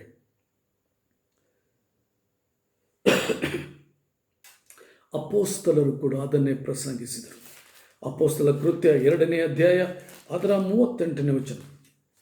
ಅಪೋಸ್ತಲರ ಕೃತ್ಯ ಅದರ 2ನೇ ಅಧ್ಯಾಯ 38ನೇ ವಚನ. ಪೇತ್ರನು ಅವರಿಗೆ, ನಿಮ್ಮ ಪಾಪಗಳು ಪರಿಹಾರವಾಗುವುದಕ್ಕಾಗಿ ನಿಮ್ಮಲ್ಲಿ ಪ್ರತಿಯೊಬ್ಬರು ದೇವರ ಕಡೆಗೆ ತಿರುಗಿಕೊಂಡು ಯೇಸು ಕ್ರಿಸ್ತನ ಹೆಸರಿನಲ್ಲಿ ದೀಕ್ಷಾಸ್ನಾನ ಮಾಡಿಸಿಕೊಳ್ಳಿರಿ, ಆಗ ನೀವು ಪವಿತ್ರಾತ್ಮ ದಾನ ಹೊಂದುವಿರಿ. ನಿಮ್ಮ ಪಾಪಗಳು ಪರಿಹಾರವಾಗುವುದಕ್ಕಾಗಿ ಇಲ್ಲ ಹೇಳ್ತಾನೆ. ಪ್ರತಿಯೊಬ್ಬನು ದೇವರ ಕಡೆಗೆ ತಿರುಗಿಕೊಂಡು, ಅಂದರೆ ಪಾಪಕ್ಕೆ ಬೆನ್ನು ಹಾಕಿ ದೇವರ ಕಡೆಗೆ ತಿರುಗಿಕೊಂಡು ನಾವು ನೋಡ್ತೇವೆ, ಯೇಸು ಕ್ರಿಸ್ತನ ಹೆಸರಿನ ಮೇಲೆ ದೀಕ್ಷಾ ಸ್ನಾನ ಮಾಡಿಸಿಕೊಳ್ಳ್ರಿ. ಆ ದೀಕ್ಷಾ ಸ್ನಾನ ಏನ್ರಿ? ನಾನು ಪಾಪದ ಪಾಲಿಗೆ ಸತ್ತಿದ್ದೇನೆ, ದೇವರಿಗಾಗಿ ತಿರುಗಿ ನಾನು ಜೀವಿಸ್ತೇನೆ ಎಂಬಂತ ಹೇಳುವಂಥ ಆ ಒಂದು ಅದನ್ನು ತೋರಿಸುವಂಥ ದೀಕ್ಷಾ ಸ್ನಾನ ಮಾಡಿಸಿಕೊಳ್ಳ್ರಿ, ಆಗ ಪವಿತ್ರಾತ್ಮ ದಾನವನ್ನು ಹೊಂದುವಿರಿ. ಮತ್ತು ಬೇರೆ ಬೇರೆ ರೀತಿಯಿಂದೆಲ್ಲ ಅಪೊಸ್ತಲರು ಪ್ರಸಂಗ ಮಾಡೋದನ್ನು 3ನೇ ಅಧ್ಯಾಯ ಅದರ 19ನೇ ವಚನ. ಆದುದರಿಂದ ದೇವರು ನಿಮ್ಮ ಪಾಪವನ್ನು ಅಳಿಸಿಬಿಡುವ ಹಾಗೆ ನೀವು ಪಶ್ಚಾತ್ತಾಪ ಪಟ್ಟು ಆತನ ಕಡೆಗೆ ತಿರುಗಿಕೊಳ್ಳಿರಿ. ತಿರುಗಿದರೆ ದೇವರ ಸನ್ನಿಧಾನದ ವಿಶ್ರಾಂತಿ ಕಾಲುಗಳು ಒದಗಿ ನಿಮಗೆ ನೇಮಕವಾಗಿರುವ ಕ್ರಿಸ್ತನಾದ ಯೇಸುವನ್ನು ನಿಮಗೆ ಕಳಿಸಿಕೊಡುವನು. ಇಲ್ಲ ನೋಡ್ತೇವೆ, ನಿಮ್ಮ ಪಾಪಗಳು ಅಳಿಸಿಬಿಡುವ ಹಾಗೆ ಪಶ್ಚಾತ್ತಾಪಪಟ್ಟು ದೇವರ ಕಡೆಗೆ ತಿರುಗಿಕೊಳ್ಳಿರಿ. ಅದರ 26ನೇ ವಚನ ಕೂಡ ಹೀಗಾಗಿ ನಾವು ಹೇಳ್ತೇವೆ, ಮೊದಲೇ ದೇವರು ತನ್ನ ಸೇವಕನನ್ನು ಏರ್ಪಡಿಸಿ ಈತನು ನಿಮ್ಮಲ್ಲಿ ಪ್ರತಿಯೊಬ್ಬನು ಅವನವನ ಕೆಟ್ಟ ನಡತೆಯಿಂದ ತಿರುಗಿಸಿ ನಿಮ್ಮನ್ನು ಆಶೀರ್ವದಿಸಬೇಕೆಂದು ಆತನನ್ನು ಕಳಿಸಿದ್ದಾನೆ. ಇಲ್ಲಿ ಯೇಸುವನ್ನು ಎದಕ್ಕೆ ಕಳಿಸಿದ್ದಾನೆ ಅಂತ ಪೇತ್ರನು ಹೇಳ್ತಾ ಇದ್ದಾನೆ. ನಿಮ್ಮ ಪ್ರತಿಯೊಬ್ಬನು ಅವನ ಕೆಟ್ಟ ನಡತೆಯಿಂದ ತಿರುಗಿಸಿ ಅವನನ್ನು ಆಶೀರ್ವದಿಸಬೇಕೆಂಬುದಾಗಿ ಯೇಸು ಕ್ರಿಸ್ತನನ್ನು ದೇವರು ಕಳಿಸಿದನೆಂಬುದಾಗಿ ಇಲ್ಲಿ ಪೇತ್ರನು ಹೇಳೋದನ್ನು ನೋಡ್ತೇವೆ. ಅದರ 17ನೇ ಅಧ್ಯಾಯ ಬೇರೆ ಬೇರೆ ಸ್ಥಳಗಳಲ್ಲಿ ಇಲ್ಲಿ ಅಪೊಸ್ತಲರು ಪಶ್ಚಾತ್ತಾಪಪಟ್ಟು ದೇವರ ಕಡೆಗೆ ತಿರುಗಿಕೊಳ್ಳಿರೆಂಬುದಾಗಿ ಜನರಿಗೆ ವಾಕ್ಯ ಹೇಳ್ತಾ ಹೋಗುವುದನ್ನು ನಾವು ನೋಡ್ತೇವೆ. ಅದರ 17ನೇ ಅಧ್ಯಾಯ 30ನೇ ವಚನ. ನಾವು ಇನ್ನೂ ಅನೇಕ ವಚನಗಳನ್ನು ನಾವು ಧ್ಯಾನ ಮಾಡಿಕೊಳ್ಳಲಿಕ್ಕಿದ್ದೇವೆ. 17:30. ಅಜ್ಞಾನ ಕಾರಣಗಳನ್ನು ದೇವರು ಲಕ್ಷ್ಯಕ್ಕೆ ತರಲಿಲ್ಲ, ಈಗಲಾದರೂ ಆತನು 4 ದಿಕ್ಕಿನಲ್ಲಿರುವ ಮನುಷ್ಯರೆಲ್ಲರೂ ತನ್ನ ಕಡೆಗೆ ತಿರುಗಿಕೊಳ್ಳಬೇಕೆಂದು ಅಪ್ಪಣೆ ಕೊಡುತ್ತಾನೆ. 4 ದಿಕ್ಕಿನಲ್ಲಿರುವಂಥ ಎಲ್ಲ ಜನಾಂಗಗಳು ಕರ್ತನ ಕಡೆಗೆ ತಿರುಗಿಕೊಳ್ಳಬೇಕೆಂದು ದೇವರು ಅಪ್ಪಣೆ ಕೊಡ್ತಾನೆ. ಹಾಗಾದರೆ ಈ ಒಂದು ಕೆಟ್ಟ ದಿವಸಗಳಲ್ಲಿ ನಾವು ಹೇಗೆ ಜೀವಿಸಬೇಕು? ನಾನು ಹೇಗೆ ಪರಿಶುದ್ಧನಾಗಿ ಜೀವಿಸಬೇಕು? ಆ ಅಸ್ತಿವಾರಕ್ಕೆ ನಾನು ಹೇಗೆ ಬರಬೇಕು? ಆ ಅಸ್ತಿವಾರ ನಾವು ನೋಡಿಕೊಳ್ಳೋಣ. 2ನೇ ತಿಮೋತಿ ಅದರ 2ನೇ ಅಧ್ಯಾಯ 19ನೇ ವಚನ. ತಿಮೋತಿನಿಗೆ ಬರೆದ 2ನೇ ಪತ್ರಿಕೆ ಅದರ 2ನೇ ಅಧ್ಯಾಯ 19ನೇ ವಚನ. ಆದರೂ ದೇವರ ಸ್ಥಿರವಾದ ಅಸ್ತಿವಾರವು ನಿಲ್ಲುತ್ತದೆ, ಅದರ ಮೇಲೆ ತನ್ನವರು ಯಾರ್ಯಾರೆಂಬುದು ಕರ್ತನು ತಿಳಿದಿದ್ದಾನೆಂತಲೂ ಕರ್ತನ ನಾಮವನ್ನು ಹೇಳಿಕೊಳ್ಳುವವರೆಲ್ಲರೂ ದುರ್ಮಾರ್ಗತನ ಬಿಡಬೇಕೆಂತಲೂ ಲಿಪಿಯುಂಟು. ಅಲ್ಲಿ ದೇವರ ಒಂದು ಅಸ್ತಿವಾರ ಇದೆ. ಆ ಅಸ್ತಿವಾರದ ಮೇಲೆ ಈ ರೀತಿಯಾಗಿ ಬರಲ್ಪಟ್ಟಿದೆ, ತನ್ನವರು ಯಾರೆಂದು ಕರ್ತನ ತಿಳ್ಕೊಂಡಿದ್ದಾನೆ. ತನ್ನವರು ಯಾರು? ಪಾಪಕ್ಕೆ ಪಶ್ಚಾತ್ತಾಪಪಟ್ಟು ದೇವರ ಕಡೆ ತಿರುಗಿಕೊಂಡವರು ಮತ್ತು ಕರ್ತನಾಮವನ್ನು ಹೇಳಿಕೊಳ್ಳೋರು. ಕರ್ತನಾಮ ಹೇಳಿಕೊಳ್ಳೋರಿಗೆ ರಕ್ಷಣೆಯಾಗುವುದೆಂಬುದಾಗಿ ರೋಮ 10:13 ನಾವು ಓದ್ತೇವೆ. ಇಲ್ಲಿ ಕರ್ತನಾಮವನ್ನು ಹೇಳಿಕೊಳ್ಳುವವರೆಲ್ಲರೂ ದುರ್ಮಾರ್ಗತನ ಬಿಡಬೇಕು. ಕರ್ತನಾಮ ಹೇಳ್ಕೊಳ್ರಿ ನಿಮಗೆ ರಕ್ಷಣೆ ಆಗೋದೆಂಬುದಾಗಿ ಅನೇಕ ನಂಬಿಕೆಯ ಪ್ರಸಂಗಿಗಳು ಹೇಳ್ತಾರೆ. ಅವರೆಂದು ಪಶ್ಚಾತ್ತಾಪ ಪಡ್ರಿ ಎಂಬುದಾಗಿ ಹೇಳೋದೇ ಇಲ್ಲ, ಪಶ್ಚಾತ್ತಾಪಟ್ಟು ತಿರುಗಿಕೊಡ್ರಿ ಎಂಬುದಾಗಿ ಹೇಳೋದೇ ಇಲ್ಲ. ಯೇಸುವನ್ನು ಅಂಗೀಕರಿಸ್ಕೊಳ್ರಿ ಅಥವಾ ಯೇಸು ನಾಮ ಹೇಳಿಕೊಳ್ರಿ ನಿಮ್ಗೆ ರಕ್ಷಣೆ ಆಗೋದಂಬುದಾಗಿ ಹೇಳಿಬಿಡ್ತಾರೆ. ಏನೋ ಪಶ್ಚಾತ್ತಾಪದ ಒಂದು ಅಸ್ಥಿವಾರ ನಮಗಿಲ್ಲದೆ ಹೋದರೆ ಕರ್ತನು ಕೊನೆ ದಿವಸಗಳಲ್ಲಿ ಹೇಳ್ತಾನೆ, ಮತ್ತಾಯ 7ರಲ್ಲಿ ಆತನು ಹೇಳ್ತಾನೆ, ದುಷ್ಟನು ನಡೆಸೋರೆ ನನ್ನಿಂದ ತೊಲಗಿ ಹೋಗಿರಿ, ನಾನು ನಿಮ್ಮನ್ನು ಅರಿಯೇ. ನಾವು ದೇವ್ರನ್ನ ಅರಿಯುವುದಂದ್ರೆ ಏನ್ರಿ? ಪಾಪಕ್ಕಾಗಿ ಪಶ್ಚಾತ್ತಾಪಟ್ಟು ದೇವರ ಕಡೆಗೆ ತಿರುಗಿಕೊಳ್ಳಬೇಕು. ನಮ್ಮ ಅಸ್ಥಿವಾರ ಬಂಡೆ ಮೇಲಿರಬೇಕು. ಆ ಅಸ್ಥಿವಾರ ಪಶ್ಚಾತ್ತಾಪದ ಅಸ್ಥಿವಾರವಾಗಿರಬೇಕು. ಪಾಪಕ್ಕಾಗಿ ಪಶ್ಚಾತ್ತಾಪಟ್ಟು ದೇವರ ಕಡೆಗೆ ತಿರುಗಿಕೊಳ್ಳುವಂಥ ಅಸ್ಥಿವಾರವಾಗಿರಬೇಕು. ಇಲ್ಲಿ ಮೊದಲನೇ ಸಂಗತಿ ನಾವು ನೋಡಿಕೊಂಡೆವು, ಪಶ್ಚಾತ್ತಾಪಟ್ಟು ದೇವರ ಕಡೆಗೆ ತಿರುಗಿಕೊಳ್ಳಿರಿ. ಯಾಕೋಬನ ಪತ್ರಿಕೆ ಅದರ 4ನೇ ಅಧ್ಯಾಯ ಅದರ 8ನೇ ವಚನ, ಅಲ್ಲಿ ಯಾಕೋಬನು ವಿಶ್ವಾಸಿಗಳಿಗೆ ಬರಿತಾ ಇದ್ದಾನೆ, ದೇವರ ಸಮೀಪಕ್ಕೆ ಬನ್ನಿರಿ, ಆಗ ಆತನು ನಿಮ್ಮ ಸಮೀಪಕ್ಕೆ ಬರುವನು. ಪಾಪಿಗಳೇ, ಕೈಗಳನ್ನು ಶುಚಿ ಮಾಡಿಕೊಳ್ಳಿರಿ, 2 ಮನಸ್ಸುಳ್ಳವರು ನಿಮ್ಮ ಹೃದಯಗಳನ್ನು ನಿರ್ಮಲ ಮಾಡಿಕೊಳ್ಳಿರಿ. ವಿಶ್ವಾಸಿಗಳು, ಯಾಕೋಬನು ಯೇಸು ಸ್ವಾಮಿಯ ಸ್ವಂತ ತಮ್ಮ. ಆತನು ಯೇಸು ಸ್ವಾಮಿ ಸತ್ತು ಎದ್ದ ನಂತರ ಯೇಸು ಸ್ವಾಮಿಯನ್ನು ನಂಬಿದವನು. ಇಲ್ಲಿ ಆತನು ಹೇಳ್ತಾನೆ, ಯೇಸು ನನ್ನ ಕರ್ತನು. ಇಲ್ಲಿ ಕರ್ತನ ಸುವಾರ್ತೆ ಎಂಬುದಾಗಿ ಹೇಳುವುದನ್ನು ನೋಡ್ತೇವೆ. ದೇವರಿಗೂ ಕರ್ತನಾದ ಯೇಸು ದಾಸನಾಗಿರುವ ಯಾಕೋಬನು ಕರ್ತನಾದ, ಇಲ್ಲಿ ನಮ್ಮ ಅಣ್ಣನಿಗೆ ನಾ ದಾಸ ಅಂತ ಹೇಳ್ತದಲ್ರಿ, ಅವನು ದೈಹಿಕವಾಗಿ ಹೇಳೋದಿಲ್ಲ, ಆತನು ಕರ್ತನಾದ ಯೇಸು ಕ್ರಿಸ್ತ. ಇಲ್ಲಿ ಆತನು ಹೇಳ್ತಾನೆ, ಪಾಪಿಗಳಿಗೆ ಪಶ್ಚಾತ್ತಾಪ ಪಡ್ರಿ, ದೇವ್ರ ಕಡೆ ತಿರುಗಿಕೊಳ್ರಿ. ವಿಶ್ವಾಸಿಗಳಂತ ಹೇಳ್ಕೊಳ್ತೀರಿ, ಪಾಪದಲ್ಲಿ ನಡೀತಾ ಇದ್ದೀರಿ ಎಂಬುದಾಗಿ, ದೇವರ ಕಡೆಗೆ ಬನ್ರಿ ಎಂಬುದಾಗಿ ಹೇಳ್ತಾನೆ. ಅಂದರೆ ಅವರು ದೇವರನ್ನು ಅಲಕ್ಷ್ಯ ಮಾಡಿದರು. ಇಲ್ಲಿ ಬಂದರೆ ಯೋಹಾನನ ಪತ್ರಿಕೆಯಲ್ಲಿ 1ನೇ ಅಧ್ಯಾಯದಲ್ಲಿ ಯೋಹಾನನು ವಿಶ್ವಾಸಿಗಳಿಗೆ ಅಲ್ಲಿ ಪ್ರೀತಿಯಿಂದ ಪತ್ರ ಬರೆಯುವುದನ್ನು ನೋಡ್ತೇವೆ. ಅದರ 8-9ನೇ ವಚನ, ನಮ್ಮಲ್ಲಿ ಪಾಪವಿಲ್ಲವೆಂದು ನಾವು ಹೇಳಿದರೆ ನಮ್ಮನ್ನು ನಾವೇ ಮೋಸಪಡಿಸಿಕೊಳ್ಳುತ್ತೇವೆ ಮತ್ತು ಸತ್ಯವೆಂಬುದು ನಮ್ಮಲ್ಲಿಲ್ಲ.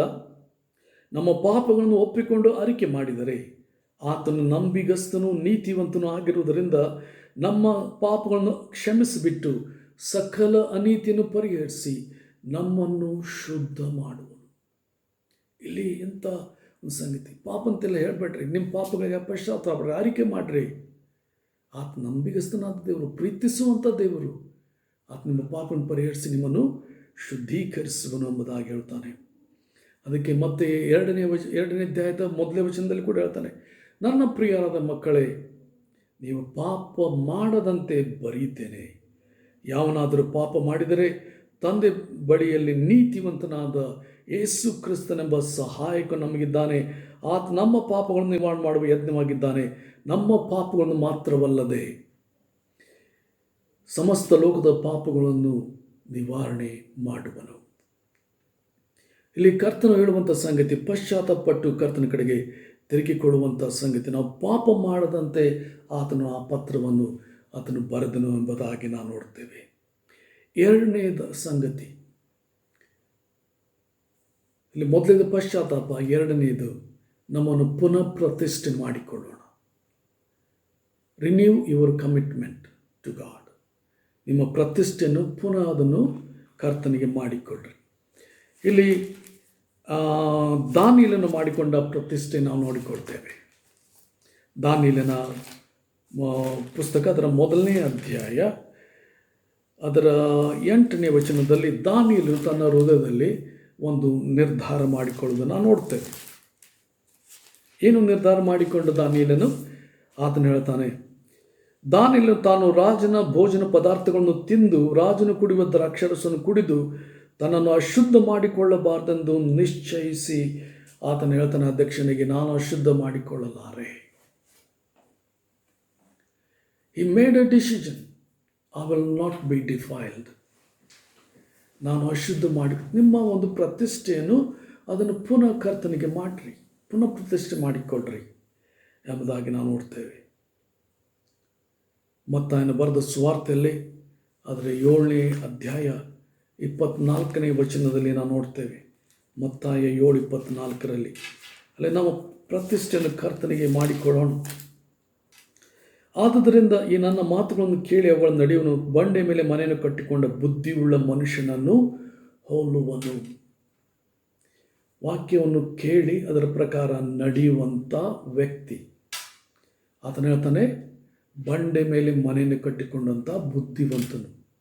ಯಾವ ಬುದ್ಧಿವಂತನು? ಸಮಸ್ಯೆಗಳೆಂಬ ಪ್ರವಾಹ, ಕಷ್ಟಗಳೆಂಬ ಪ್ರವಾಹ, ರೋಗಗಳೆಂಬ ಪ್ರವಾಹ, ಏನೋ ಸಮಸ್ಯೆಗಳು ಬರುವಾಗ ಆ ವ್ಯಕ್ತಿ ಗಟ್ಟಿಯಾಗಿ, ನಿನ್ನ ಅಸ್ಥಿವಾದ ಕ್ರಿಸ್ತನ ವಾಕ್ಯದ ಮೇಲೆ ಇದೆಯಾ? ಕ್ರಿಸ್ತನ ವಾಕ್ಯದ ಮೊದಲಿನ ಅಸ್ಥಿವಾರ ನಾವು ನೋಡ್ತೇವೆ, ಅದು ಪಶ್ಚಾತ್ತಾಪ, ದೇವರ ಕಡೆಗೆ ತಿರುಗಿಕೊಳ್ಳುವುದು. ಆದ ಕಾರಣ ನಾವು ಪುನಃ ಪ್ರತಿಷ್ಠೆ ಮಾಡಿಕೊಳ್ಳೋದು, ಸ್ವಾಮಿ ನಾನು ಪುನಃ ಪ್ರತಿಷ್ಠೆ ಮಾಡಿಕೊಳ್ತೇನೆ ಎಂಬುದಾಗಿ ನಾವು ಮಾಡಿಕೊಳ್ಳೋದು. ಇಲ್ಲದೆ ಹೋದರೆ ನಾವು ನೋಡ್ತೇವೆ ಅದರ 23ನೇ ವಚನ 7:23 ಮತ್ತಾಯ, ಆಗ ಆತ ನಾನು ಅವರಿಗೆ ನಾನೆಂದು ನಿಮ್ಮ ಗುರುತು ಕಾಣೆನು, ಧರ್ಮವನ್ನು ಮೀರಿ ನಡೆಯುವವರೇ ನನ್ನಿಂದ ತೊಲಗಿ ಹೋಗಿರಿ ಎಂಬುದಾಗಿ ಎಲ್ಲರ ಮುಂದೆ ಹೇಳುವನು ಎಂಬುದಾಗಿ ಅಲ್ಲಿ ಹೇಳೋದನ್ನು ನೋಡ್ತೇವೆ. ಆದ ಕಾರಣ ನಮ್ಮನ್ನು ಪುನಃ ಪ್ರತಿಷ್ಠೆ ಮಾಡಿಕೊಳ್ಳೋಣ. 7ನೇದು, ನಿಮ್ಮ ಹೃದಯಗಳಲ್ಲಿ ದೇವರ ವಾಕ್ಯವನ್ನು ಇಟ್ಟುಕೊಳ್ಳಿರಿ. ದೇವರ ವಾಕ್ಯವನ್ನು ನಮ್ಮ ಹೃದಯದಲ್ಲಿ ಇಟ್ಟುಕೊಳ್ಳುವಾಗ ನಮ್ಮ ಪಾಪ ಮಾಡದಂತೆ ಅದು ನಮ್ಮನ್ನು ಕಾಯುತ್ತದೆ. ನಮಗೆ ಒಂದು ಬೈಬಲ್ ಒಬ್ಬರು ಗಿಫ್ಟ್ ಆಗಿ ಕೊಡುವಾಗ ಅದರ ಮೇಲೆ ಒಂದು ವಾಕ್ಯ ಬರೆದರು, ಏನಂದರೆ ಈ ಪುಸ್ತಕವು ನಿನ್ನನ್ನು ಪಾಪದಿಂದ ದೂರ ಇಡುತ್ತದೆ, ಇಲ್ಲವೇ ಪಾಪವು ನಿನ್ನನ್ನು ಈ ಪುಸ್ತಕದಿಂದ ದೂರ ಇಡುತ್ತದೆ ಎಂಬುದಾಗಿ. ಹೌದು, ದೇವರ ವಾಕ್ಯವು ನಮ್ಮನ್ನು ಪಾಪದಿಂದ ದೂರ ಮಾಡ್ತದೆ, ನಮಗೆ ದೇವರ ಭಯವನ್ನು ಕಲಿಸುತ್ತದೆ. ಕೀರ್ತನೆ 119 ಅದರ 9ನೇ ವಚನ, ಯೌವನಸ್ಥನು ತನ್ನ ನಡತೆಯನ್ನು ಸರಿಪಡಿಸಿಕೊಳ್ಳುವುದು ಯಾವುದರಿಂದ? ನಿನ್ನ ವಾಕ್ಯವನ್ನು ಗಮನಿಸಿ ನಡೆಯುವುದರಿಂದಲೇ. 11ನೇ ವಚನ, ನಿನಗೆ ವಿರುದ್ಧವಾಗಿ ಪಾಪ ಮಾಡದಂತೆ ನಿನ್ನ ನುಡಿಗಳನ್ನು ನನ್ನ ಹೃದಯದಲ್ಲಿ ಇಟ್ಟುಕೊಂಡಿದ್ದೇನೆ. ಇಲ್ಲ ನೋಡ್ತೀವಿ, ವಾಕ್ಯವು ನಮ್ಮನ್ನು ಪಾಪದಲ್ಲಿ ಬೀಳದಂತೆ ಕಾಯ್ತು. ಆದ ಕಾರಣ ಪ್ರತಿದಿನ ದೇವರ ವಾಕ್ಯ ಓದಿರಿ, ಕೇಳಿಸಿಕೊಳ್ಳ್ರಿ, ಧ್ಯಾನ ಮಾಡಿರಿ. ವಾಕ್ಯವಿಲ್ಲದೆ ನಾವು ಪರಿಶುದ್ಧತೆ ಹೊಂದಿಕೊಳ್ಳೋದಕ್ಕೆ ಸಾಧ್ಯವಿಲ್ಲ. ಮತ್ತು ಯೋಹಾನ 17:3 ಆತನು ಹೇಳ್ತಾನೆ, 15:3 ಆತನು ಹೇಳ್ತಾನೆ ಏನೆಂದರೆ, ನಾನು ಹೇಳಿದ ವಾಕ್ಯದ ದೆಸೆಯಿಂದ ಈಗ ಶುದ್ಧರಾಗಿದ್ದೀರಿ. ವಾಕ್ಯವು ನಮ್ಮನ್ನು ಶುದ್ಧ ಮಾಡುತ್ತದೆ. 4ನೇದಾಗಿ, ನಿಮ್ಮ ವೈಯಕ್ತಿಕ ಪ್ರಾರ್ಥನಾ ಜೀವಿತವನ್ನು ಕಟ್ಟಿಕೊಳ್ಳ್ರಿ. ಮತ್ತಾಯ ಅದರ 26ನೇ ಅಧ್ಯಾಯ 41ನೇ ವಚನ, ಶೋಧನೆಗೆ ಒಳಗಾಗದಂತೆ ಎಚ್ಚರವಾಗಿದ್ದು ಪ್ರಾರ್ಥಿಸಿರಿ, 1 ತಾಸಾದರೂ ನನ್ನೊಡನೆ ಕಳೆಯಲಾರಿರ. ಕರ್ತನ ಹೇಳ್ತಾನೆ, 1 ತಾಸಾದರೂ ನಾನು ಕೂಡ ಕಳೀಲಿಕ್ಕೆ ಆಗೋದಿಲ್ವಾ ನಿಮಗೆ? ಶೋಧನೆಗೆ ಒಳಗಾಗದಂತೆ ಎಚ್ಚರವಾಗಿದ್ದು ಪ್ರಾರ್ಥಿಸಿರಿ. ಲೋಕ ಶೋಧನೆಗಳಿಂದ ತುಂಬಿದೆ. ಇಲ್ಲದೆ ಹೋದನ್ನು ಪ್ರಾರ್ಥನೆ ಜೀವಿತದಲ್ಲಿ ಇಟ್ಟುಕೊಳ್ಳದೆ ಹೋದರೆ ಶೋಧನೆಗಳಲ್ಲಿ ಬೀಳುವಂಥ ಸಾಧ್ಯತೆ ಇದೆ. ಆದ ಕಾರಣ ಪ್ರಾರ್ಥನಾ ಜೀವಿತವನ್ನು ಇಟ್ಟುಕೊಳ್ಳ್ರಿ. ಅದೇ ಆ ವಚನ ನಾವು ಮಾರ್ಕ 14:42 ಕೂಡ ನಾವು ನೋಡ್ತೇವೆ. 5ನೇದಾಗಿ ನಾವು ನೋಡ್ತೇವೆ, ಕೆಟ್ಟವರ ಸಂಸರ್ಗದಿಂದ ಹೊರಗೆ ಬಾ. ಕೆಟ್ಟವರು ಅನೇಕರಿದ್ದಾರೆ, ಅವರ ದೋಸ್ತಿ ನಾವು ಮಾಡಿಕೊಂಡು ಅವರಂತೆ ಆಗಲಿಕ್ಕೆ ಹೋಗ್ತೇವೆ. ಜ್ಞಾನೋಕ್ತಿ ಹೇಳ್ತದೆ, ಕೋಪಿಷ್ಟನ ಸಂಗಡ ಸ್ನೇಹ ಮಾಡಬೇಡ, ನೀನು ಅವನ ನಡತೆಯನ್ನು ಅನುಸರಿಸಿ ನೀನು ಕೋಪಿಷ್ಟನಾಗುತ್ತೆ ಎಂಬುದಾಗಿ ಜ್ಞಾನೋಕ್ತಿಗಳಲ್ಲಿ ಹೇಳೋದು ನಾವು ನೋಡ್ತೇವೆ. ಆದ ಕಾರಣ ನಾವು ಬ್ಯಾಡ್ ಕಂಪ್ನಿಯಿಂದ, ತಪ್ಪು ಜನರಿಂದ ನಾವು ದೂರ ಇರಬೇಕು. 1 ಕೊರಿಂಥ ಅದರ 15ನೇ ಅಧ್ಯಾಯ 33-34 ವಚನಗಳು. 1 ಕೊರಿಂಥ 15ನೇ ಅಧ್ಯಾಯ ಅದರ 33-34 ವಚನಗಳು. ಮೋಸ ಹೋಗಬೇಡ್ರಿ, ದುಸ್ಸಹವಾಸವು ಸದಾಚಾರವನ್ನು ಕೆಡಿಸುತ್ತದೆ. ಇಂಥ ಅಮಲಿನಿಂದ ಎಚ್ಚೆತ್ತು ನೀತಿವಂತರಾಗಿರಿ, ಪಾಪವನ್ನು ಬಿಟ್ಟುಬಿಡ್ರಿ. ಕೆಲವರಿಗೆ ದೇವರ ವಿಷಯದಲ್ಲಿ ಜ್ಞಾನವೂ ಇಲ್ಲ, ನಿಮಗೆ ನಾಚಿಕೆ ಹುಟ್ಟಬೇಕೆನ್ನುವುದನ್ನು ಹೇಳುತ್ತೇನೆ. ಮೋಸ ಹೋಗಬೇಡ್ರಿ, ದುಸ್ಸಹವಾಸ, ದುಷ್ಟರ ಸಂಘದೊಳ ಒಂದು ಫ್ರೆಂಡ್ಶಿಪ್ ನಾವು ನೋಡ್ತೇವೆ, ನಮ್ಮನ್ನು ಕೆಡಿಸ್ತದೆ. ನಾವು ಕುಡಿಕರ ಸಂಗಡ ಸ್ನೇಹದಿಂದ ಕುಡುಕತನಕ ಹೋಗ್ಲಿಕ್ಕೆ ನಡೆಸ್ತದ್ರಿ.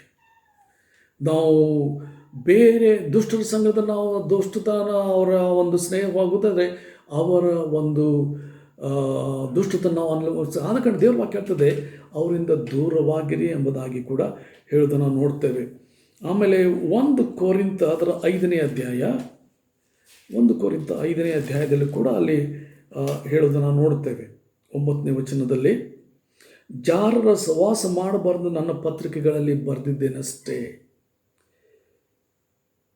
ಇಲ್ಲಿ ಆದರೆ 11ನೇ ವಚನ, ಆದರೆ ಕ್ರೈಸ್ತ ಸಹೋದರ ನೆನೆಸಿಕೊಂಡವನು ಜಾರನಾದರೂ, ಲೋಭಿಯಾದರೂ, ವಿಗ್ರಹಾರಾಧಕನಾದರೂ, ಬೈಯೋನಾದರೂ, ಕುಡಿಕನಾದರೂ, ಸುಲುಕೊಳ್ಳೋನಾಗಿದ್ದ ಪಕ್ಷದಲ್ಲಿ ಅವನ ಸಹವಾಸ ಮಾಡಬಾರ್ದು. ಕ್ರೈಸ್ತ ನೆನೆಸಿಕೊಂಡು ಹೇಳ್ಕೊಂಡು ಅವನು ಪಾಪದಲ್ಲಿ ಜೀವಿಸ್ತಿರ್ತಾಗಿದ್ದರೆ ಅವನು ಸ್ನೇಹ ಮಾಡಬೇಡ. ಜನರು ಏನು ಅಂದ್ಕೊಳ್ತಾರೆ, ನೀನು ಅವನಂತ ಇದ್ದಿ. ಹೀಗೆ ಕ್ರೈಸ್ತೀಯ ಸಮಾಜದಲ್ಲಿ ಕೆಲವರಿಗೆ ಮರ್ಯಾದೆ ಇಲ್ಲ. ಯಾಕಂದರೆ ಅವರು ದುಷ್ಟರ ಸ್ನೇಹದೊಂದಿಗೆ ಇದ್ದಾರೆ. ಇವರು ಅಂಥವ್ರೇ ಬಿಡ್ರಿ ಅನ್ನುವಂಥ ಭಾವನೆ ಜನರಲ್ಲಿದೆ. ಹೀಗಾಗಿ ಅವ್ರ ಮರ್ಯಾದೆಗಳಲ್ಲಿ ಇಲ್ಲಿ ಪೌಲನು ಕೂಡ ಅದನ್ನೇ ಹೇಳ್ತಾ ಇದ್ದಾನೆ. ಒಬ್ಬ ಕ್ರೈಸ್ತರ ಸೋಸನ್ನು ನೆನೆಸ್ಕೊಂಡವನು ಅವರು ವ್ಯಭಿಚಾರ ಜೀವಿಸ್ತಾ ಇದ್ದಾರೆ, ಅವನು ಕೂಡ ಸಹವಾಸ ಮಾಡಬೇಡ ಅಂತ ವಾಕ್ಯ ಹೇಳೋದನ್ನು ನೋಡ್ತೇವೆ. ಅದಕ್ಕೆ ಸಂಬಂಧಪಟ್ಟ ಇನ್ನೊಂದು ವಾಕ್ಯ ನಾವು ನೋಡಿಕೊಳ್ಳೋಣ. 2 ಕೊರಿಂಥ ಅದರ 6ನೇ ಅಧ್ಯಾಯ. 2 ಕೊರಿಂಥ ಅದರ 6ನೇ ಅಧ್ಯಾಯದಲ್ಲಿ ಅಲ್ಲಿ ಸ್ಪಷ್ಟವಾಗಿ ಹೇಳ್ತದೆ, ನಾವು ಅಂಥವ್ರನ್ನ ಬಿಟ್ಟು ಬರಬೇಕೆಂಬುದಾಗಿ.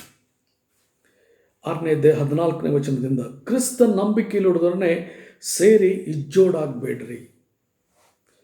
ಧರ್ಮಕ್ಕೂ ಅಧರ್ಮಕ್ಕೂ ಜೊತೆ ಏನು? ಬೆಳಕಿಗೂ ಕತ್ತಲೆಗೂ ಐಕ್ಯವೇನು? ಕ್ರಿಸ್ತನಿಗೂ ಸೈತಾನನಿಗೂ ಒಡನಾಟವೇನು? ನಂಬುವವನಿಗೂ ನಂಬದವನಿಗೂ ಪಾಲುಗಾರಿಕೆ ಏನು? ದೇವರ ಮಂದಿರಕ್ಕೂ ವಿಗ್ರಹಗಳಿಗೂ ಒಪ್ಪಿಗೆ ಏನು? ನಾವು ಜೀವ ಸ್ವರೂಪನಾದ ದೇವರ ಮಂದಿರವಾಗಿದ್ದೇವಲ್ಲ.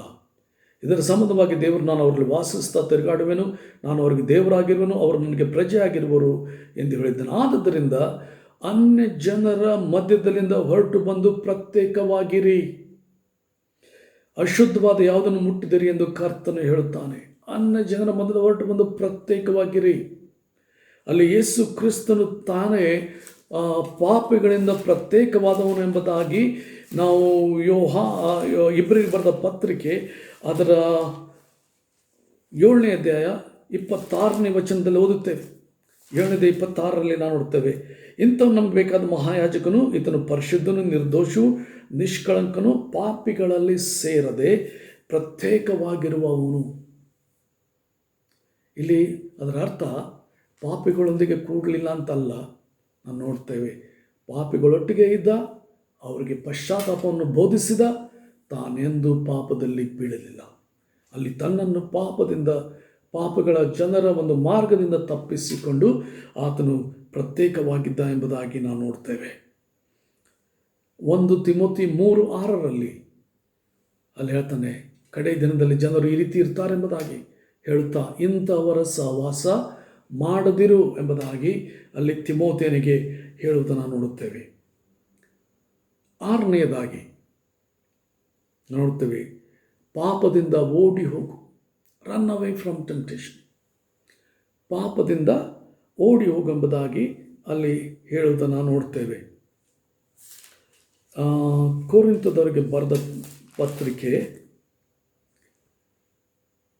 ಮೊದಲೇ ಪತ್ರಿಕೆ ಅದರ 6ನೇ ಅಧ್ಯಾಯ 18ನೇ ವಚನ,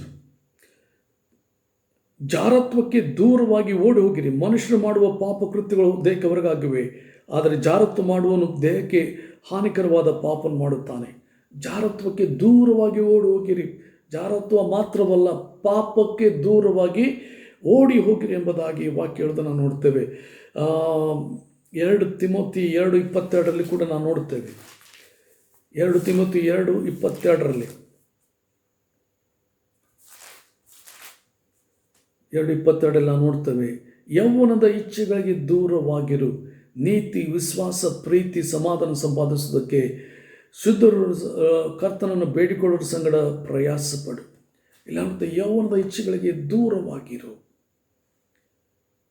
ಅಲ್ಲಿ ಇರೋದನ್ನು ನೋಡ್ತೇವೆ. ಶುದ್ಧ ಹೃದಯವುಳ್ಳವರ ಸಂಗಡ ಪ್ರಾರ್ಥನೆ ಮಾಡಂತ ಹೇಳ್ತಾ ಇರೋದನ್ನು ನೋಡ್ತೇವೆ. ಮತ್ತು 1 ತಿಮೋತಿ 6:11ರಲ್ಲಿ ಕೂಡ ಆತನು ಹೇಳ್ತಾನೆ, ಅನೇಕರು ಹಣದಾಸೆಯಿಂದ ತಮ್ಮನ್ನು ತೀರಿಸಿಕೊಳ್ತಾರೆ, ಆದರೆ ದೇವರ ಮನುಷ್ಯನೇ ನೀನು ಅದಕ್ಕೆ ದೂರವಾಗಿರು, ಹಣದಾಸೆಯಿಂದ ದೂರವಾಗಿರು ಎಂಬುದಾಗಿ ಅಲ್ಲಿ ಹೇಳ್ತಾನೆ. We have to run away from temptation.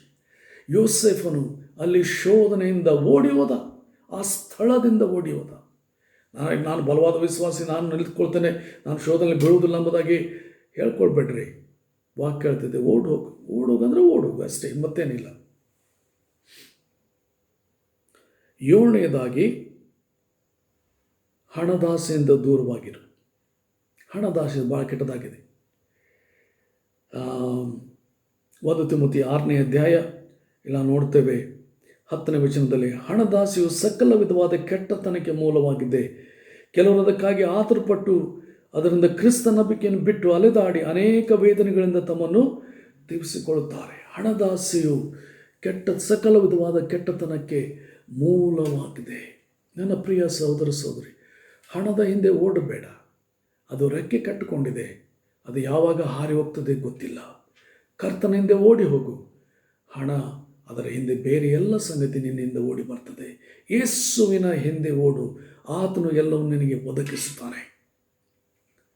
ನಾವು ಕರ್ತನಿಗಾಗಿ ನಾವು ಜೀವಿಸುವಾಗ ಕರ್ತನು ನಿನಗೆ ಎಲ್ಲವನ್ನು ಒದಗಿಸುವಾತನಾಗಿರ್ತಾನೆ. ಆದ ಕಾರಣ ಆ ಹಣದಾಸೆಯಿಂದ ದೂರವಾಗಿರು. 8ನೇದಾಗಿ ಪ್ರಾಪಂಚಿಕ ಹರಟೆ ಮಾತುಗಳು, ಅದರಿಂದ ದೂರವಾಗಿರೆಂಬುದಾಗಿ ಹೇಳುವುದನ್ನು ನೋಡ್ತೇವೆ. ಪ್ರಾಪಂಚಿಕ ಹರಟೆ ಮಾತುಗಳು ಏನ್ರಿ?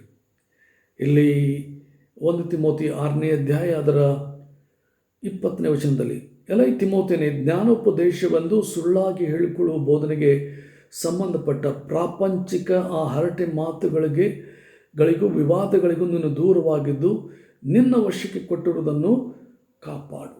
ಪ್ರಾಪಂಚಿಕ ಹರಟೆ ಮಾತುಗಳು, ನಮ್ಮ ಭಾಷೆಯಲ್ಲಿ ಹೇಳಬೇಕಾದ್ರೆ TV ಸೀರಿಯಲ್ಗಳು, ಸುಮ್ಮನೆ ಅದರ ಬಗ್ಗೆ ಮಾತಾಡ್ತಾರೆ. ಅದೇನೋ ನಡೆದಿರ್ತದೆ TV, ಆಕೆಗೆ ಏನಾಯ್ತು ರೀ, ಅಲ್ಲಿ ಮುಂದೆ ಏನಾಯ್ತು ರೀ ಅಂತ ಕೇಳ್ತಾರೆ.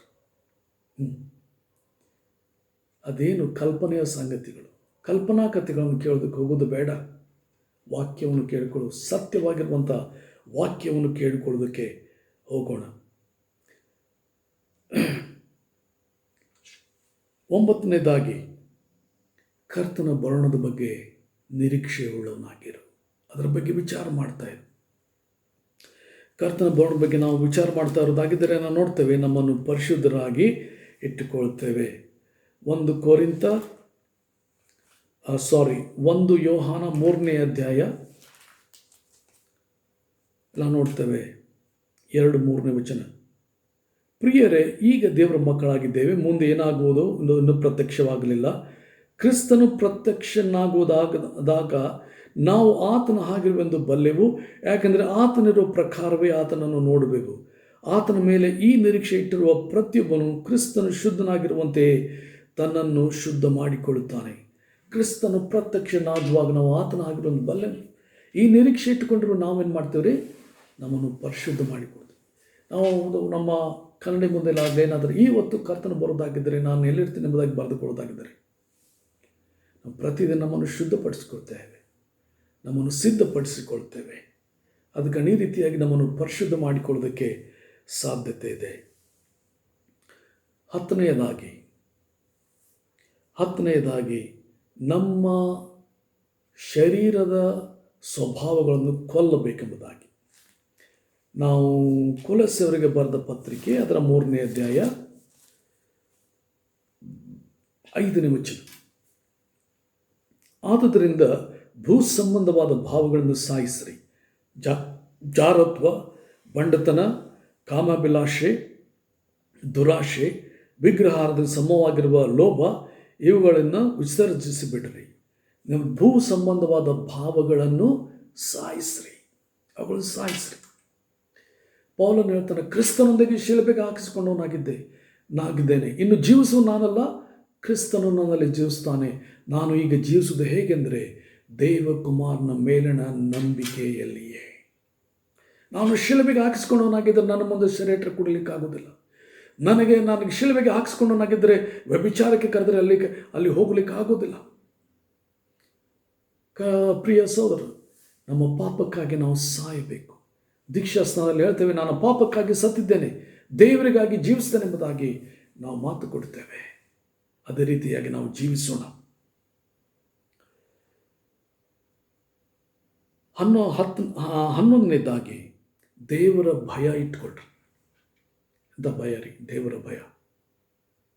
ಆ ಭಯ ನಮ್ಮಲ್ಲಿರುವುದಾಗಿದ್ದರೆ, ದೇವರು ನನ್ನನ್ನು ನೋಡ್ತಾನೆ, 139ನೇ ಕೀರ್ತನೆಯಲ್ಲಿ ಹೇಳ್ತಾನೆ, ನಾನು ಪಾತಾಳಕ್ಕೆ ಇಳಿದೋದ್ರೂ ನೀ ಇದ್ದಿ, ಆಕಾಶಕ್ಕೆ ಏರೋದ್ರೂ ನೀ ಇದ್ದಿ, ನಿನ್ನ ಸನ್ನಿಧಾನದಿಂದ ನಾನು ತಪ್ಪಿಸ್ಕೊಳ್ಳೋಕ್ಕೆ ಸಾಧ್ಯನೇ ಇಲ್ಲ.